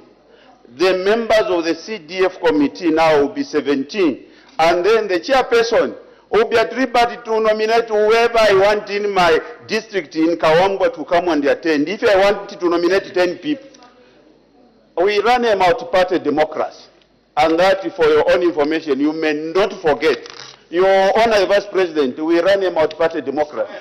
If you give me a liberty to invite in people who are not members of the CDF, Madam Chairperson, Madam Speaker, I can invite 20 PF members to come and be part of the CDF committee. I can invite them to come and participate in the debate. And these are issues that you must be able to deal with. When you are formulating the law, don't look at it within your comfort zone. You must look at the good of the Zambian people. You must look at the good of the people that you want to save. If the law does not save the people, what is the purpose of that law? We were crying, and then you wanted to bring the bill now, and then the process of learning. Again, we go back to 2022. The process of learning, the process of reorienting and orienting the staff within the council, and the things we intend to introduce. The provincial constituency development committee, you need to reorient them. When are you going to implement the project? You have the time now for you to give the most needed development for people of Shangom, for people of Pambasha, and I think, Minister, you can see the quietness from your member. It shows that they don't support this bill. Silence is golden. It shows that we are not in support. You may intimidate them. They may be scared to speak. Maybe some of them would want to lobby for adoption. It's better I'm not adopted, but I stand for the truth. It's better I stand with the people that have sent me here in Parliament to lobby for development. When will Zambia develop? The Honorable Member for Parliament, he cried, Madam Speaker, from Ghana and said, what has bewitched Zambia? Sure. where we think now we have seen the light at the end of the tunnel. Things will be done right. Again, you want to throw things 100 steps backwards. What is the problem with this country, sure? Who has bewitched us? Your Honor, the Vice President, you are a Christian. Honorable Jackie Mwimbu, you claimed to be a Christian. What is the problem with this country? I don't support this bill, Madam Speaker. Thank you. Please avoid bringing other members in your debate. The way the honorable member for Pambashi did it, please let's avoid that. The next one is the honorable member for Chiengi. Let's hear from a female. You are all going to debate. Oh, Thank you so much, Madam Speaker. Madam Speaker, I think all has been said. I just want to remind the House and the nation that bringing development closer to the people of Zambia is paramount and is very important. Madam Speaker, I'm failing to understand this bill which has come on the floor of the House. It's a good thing that the speakers before me, they've already labored.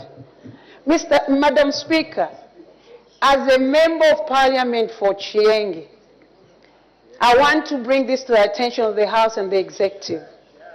Madam Speaker, as we're speaking, we've got children who are at Mansa Trades, Handsworth Institute, some training schools, up to date. The council has failed to pay, but the money was released and we allocated those school bursaries and skills. Is it the fault of a member of Parliament? No. The work has been done. Who is failing to implement? Is it the member of Parliament? No. This is the money which started as cash money with members of Parliament then. Then it went on, it started growing to help a member to come in, and cushion in few things in our constituents where the government cannot do. But what is happening, or what is in this bill? Is it because there are some places where you feel, as executive, you need to push in the DCs? Madam Speaker, we are your people here, and we want to see our faces back in 2026.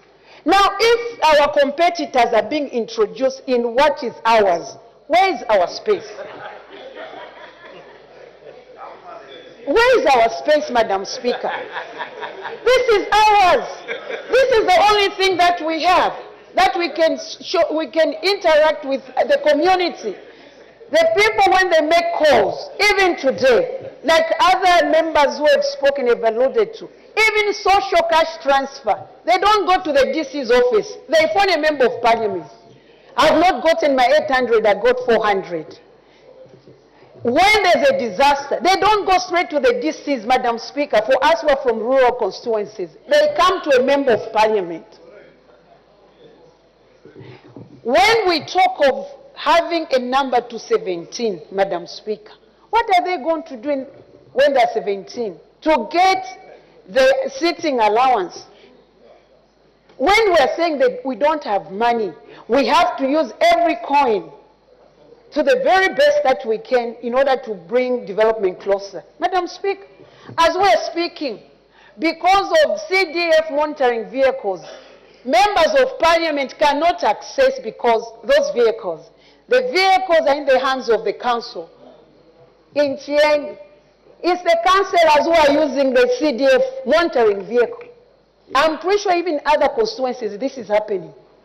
We've seen accidents happening. I've never been, apart from receiving on behalf of my fellow members, I was honored by the President to receive on behalf of all the members CDF vehicles.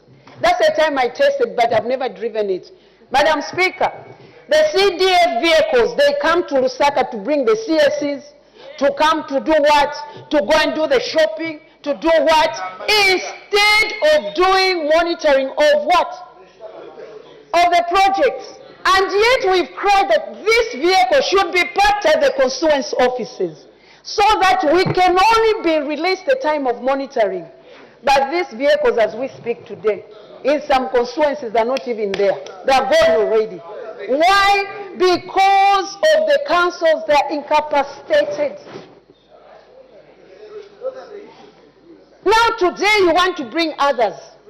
Madam Speaker, for me, to the executive, please find what is called District Development Fund for the district or the provincial development fund. Don't come in our space. This is ours. Can't we have something that will make us as members of parliament? Madam Speaker, as for me and the people of Chiengi and the people of Nkana and the people of 156 constituencies, Madam Speaker, we refuse this bill to go through. And we reject it with everything within us, even the last drop of the blood. We are saying we cannot allow this confusion. Because the question has been raised, Madam Speaker. What is it that you want to cure? We've said when members, you've seen, Madam Speaker, we get leave to go and sit in the CDFC committees. Then we come back. And we've done every work. But who is failing the government or the implementation? It's the local government, the council. I've just given the best example. The children that we've sent for skills and bursaries, up to date, they cannot be fed because Chienge Council has failed to pay. If I go to the minister there, he tells me the money was released. Who is failing? So what are you trying to cure? To bring more, for heaven's sake and for peace. We don't want our competitors. We know that our competitors, the DCs, and also called the chairperson, whoever they want to bring. We don't want them in this CDF. If anything, what are they going to do? We've been doing a good job, Madam Speaker. On behalf of 156 constituents, and for us who labored, and we found this, that it was working for other members of parliament, we reject this bill, and we are saying every well-meaning member of parliament should reject it. I thank you, Madam Speaker. Yeah. The honourable member from Pika. Madam Speaker, the proposed CDF bill contravenes, number one, the Republican Constitution, Article number 147, which talks about devolved functions. It also contravenes Article number 161, which talks about functions, responsibilities, and resource allocation. Madam Speaker, Order, honourable member. There's an indication for a point of order. The Honourable Minister of Home Affairs, what is your point of order? Thank you, Madam Speaker. Madam Speaker, we have the right to debate on the floor of this House. But we have no right to deliberately mislead the nation. All of us are aware that the law which we are discussing today is an amendment to the current CDF Act, which does not contravene the Constitution. Now, if the member is saying that this particular amendment, I'm rising on the veracity arising from Article 65 of the Constitution, if he's saying that the CDF Act contravenes the Constitution, as he's alleging, hold on. Order, honourable members. Let's give him chance. If he is saying that the current Act, because it's just a question of merely rejiggling the process. If he is saying that it contravenes the Constitution, then the whole CDF Act contravenes the Constitution. If you take that line, then you have a problem. Is it in order to take that line of constitutionalism pertaining to the CDF Act, other than debating like the other ones have been debating pertaining to the merits of the amendment, not the constitutionality? If you want to question the constitutionality of a bill, go to court. The Honourable Member from Pika, the Honourable Minister of Home Affairs actually has explained the procedure, the correct procedure. He has already guided, actually. I've got little to say. Is it possible for the Honourable Member from Pika to be focused, use evidence-based information so that you do not mislead the public? Mind you, there are a lot of people that are listening. Let's not mislead the people. Let us be focused on the report. Madam Speaker, I referred to the proposed amendments, and actually, even in the committee report, it's there. But I stand guided as such.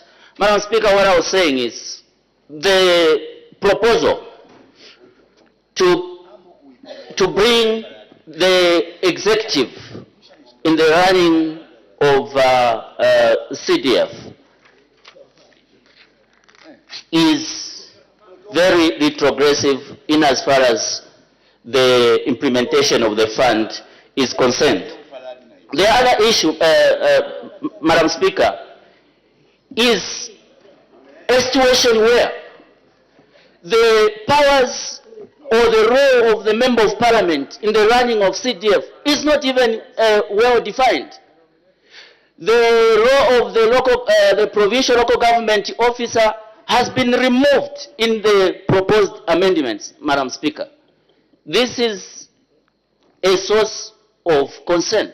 Like others have said, even the membership of the CDF committee, where 17 people have been proposed to sit on the CDF committee. Most of them nominated by organizations based in Lusaka, who do not even know anyone in Mpika, for instance. Madam Speaker, we have made serious progress under the status quo as far as the smooth implementation of CDF is concerned. The proposed amendments will reverse the gains that we have achieved so far. And if I could ask, why do they want to remove the members of parliament? Because this technically means that members of parliament who have no power over CDF. Why do they want to remove them? Yet these are community leaders who all the people depend on in running the affairs of the communities. Why do they want to remove them from the running of CDF? Madam Speaker, the proposed amendments are not progressive at all. In other jurisdictions such as Kenya, they are making laws to enhance the offices of members of parliament. Order, Honourable Member. As the time is 12:55, I suspend business until 14:30 hours.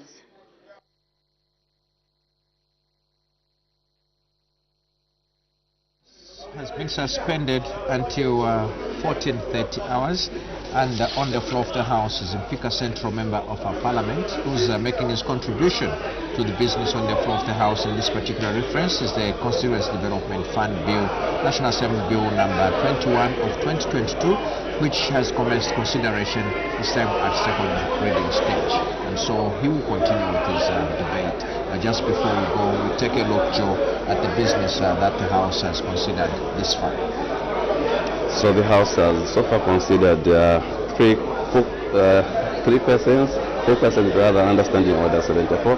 These are persons of ordinary nature. Remember, question 325 was withdrawn. So question 326 came from Mr. Chinga Miyutu, Karabo Central Member of Parliament, who did direct his question to the Minister of Agriculture. He wanted to find out what the annual cashew nut production is countrywide. And in responding, the Minister did say that the annual cashew nut production countrywide is at 2,337 metric tons. In B, you wanted to find out which provinces produce cashew nuts, and in responding, the Minister did say that eastern and western provinces are the provinces that produce cashew nuts. And the Minister further informed the House that government had taken measures to revive production in the country with regards to cashew nut, and this comes with support from the development partners such as the African Development Bank through the Cashew Infrastructure Development Projects (IDP) in Western Province, and the World Bank funded Zambian Integrated Forest Landscape Project (ZIFLP) and Empowering Farmers Foundation (EFF) in Eastern Province. And among the measures, the Minister did indicate that include sensitization of communities and stakeholders on the value chain benefits of cashew nuts. That includes economical, nutritional, environmental, and industrial. And also further indicated that the measures include identification and recruitment of more cashew farmers and provision of financial and technical support to value chain players, as well as capacity building of extension staff and farmers. So in summary, that is a response that the Minister gave in response to a question that was asked by Mr. Chinga Miyutu. In response to Kapoche, Member of Parliament, by the Minister of Local Government and Housing, in which he wanted to find out whether the government has any plans to rehabilitate bridges and roads in the Kapoche parliamentary constituency, which includes Nyanje Matandaza and the Nyanje turn off to Matandaza and Chikalaba. The Minister did inform the House that government has plans. However, these plans are dependent on availability of funds, and when the plans will be implemented, the Minister informed the House that the plans will be implemented when the funds will be available. With regards to Part C, the Minister re-echoed to indicate that government indeed has plans to rehabilitate the roads in Kapoche parliamentary constituency. So question 328 came from Mr. Simpundu, Chembe constituency Member of Parliament. We wanted to find out from the Minister of Infrastructure, Housing and Urban Development whether government has any plans to construct roads in Chembe district. And the Minister did say that yes, the government has plans to construct roads in Chembe district. In Part B, the MP wanted to find out, if so, how many kilometers earmarked for construction, and in response, the acting minister did say that the kilometers are 60 kilometers, and see when the exercise will commence. The minister did say that the exercise will commence as soon as possible. In responding to Part D over the question, how many kilometers will be constructed in 2024, the minister did say that 20 kilometers will be constructed in 2024. And the last of the 5 questions that appeared on the order paper, of course we've indicated 4 have been responded to. The first one was withdrawn. Bawala, Member of Parliament, did pose a question to the Minister of Infrastructure, Housing and Urban Development, in which he wanted to find out whether the government had any plans to rehabilitate and raise the Myobe Bridge along the Chitila and Tambo Macha Road Hospital Road in Bawala parliamentary constituency. The Minister has informed the House that government has plans to rehabilitate the bridge under consideration. And of course, he says the works will commence once the project funds have been disbursed. After that, the House moved on to consider a motion to adopt the report of the Committee on Transport Works and Supply on the ratification of the protocol amending the international agreement for the establishment of the Intergovernmental Standing Committee on Shipping for the 3rd session of the 13th National Assembly, laid on the table of the House on Tuesday, 19th March 2024. And the motion was moved by Shangombo, Member of Parliament, Mr. Mubika, and seconded by Mr. George Chibuye. And the House has since adopted this particular report, and debate came from Kawombo, Member of Parliament, Stambo, Member of Parliament, as well as Her Honor the Vice President, who responded on behalf of the government. And the House has since adopted this report before moving to consider the Constituency Development Fund Bill, which is currently under consideration. But just before we go, an announcement has been made with regards of how lunch will be undertaken with regards to members of parliament and members of staff. And like we earlier stated at the beginning, Joe, of our business today, we did indicate that standing orders were suspended. In this regard, the House has basically taken a lunch break and business will resume at 14:30. So in this time then, we also take that lunch break. We'll be back at 14:30. Thank you very much.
There were 59,439 registered cashew nut farmers in Western Province.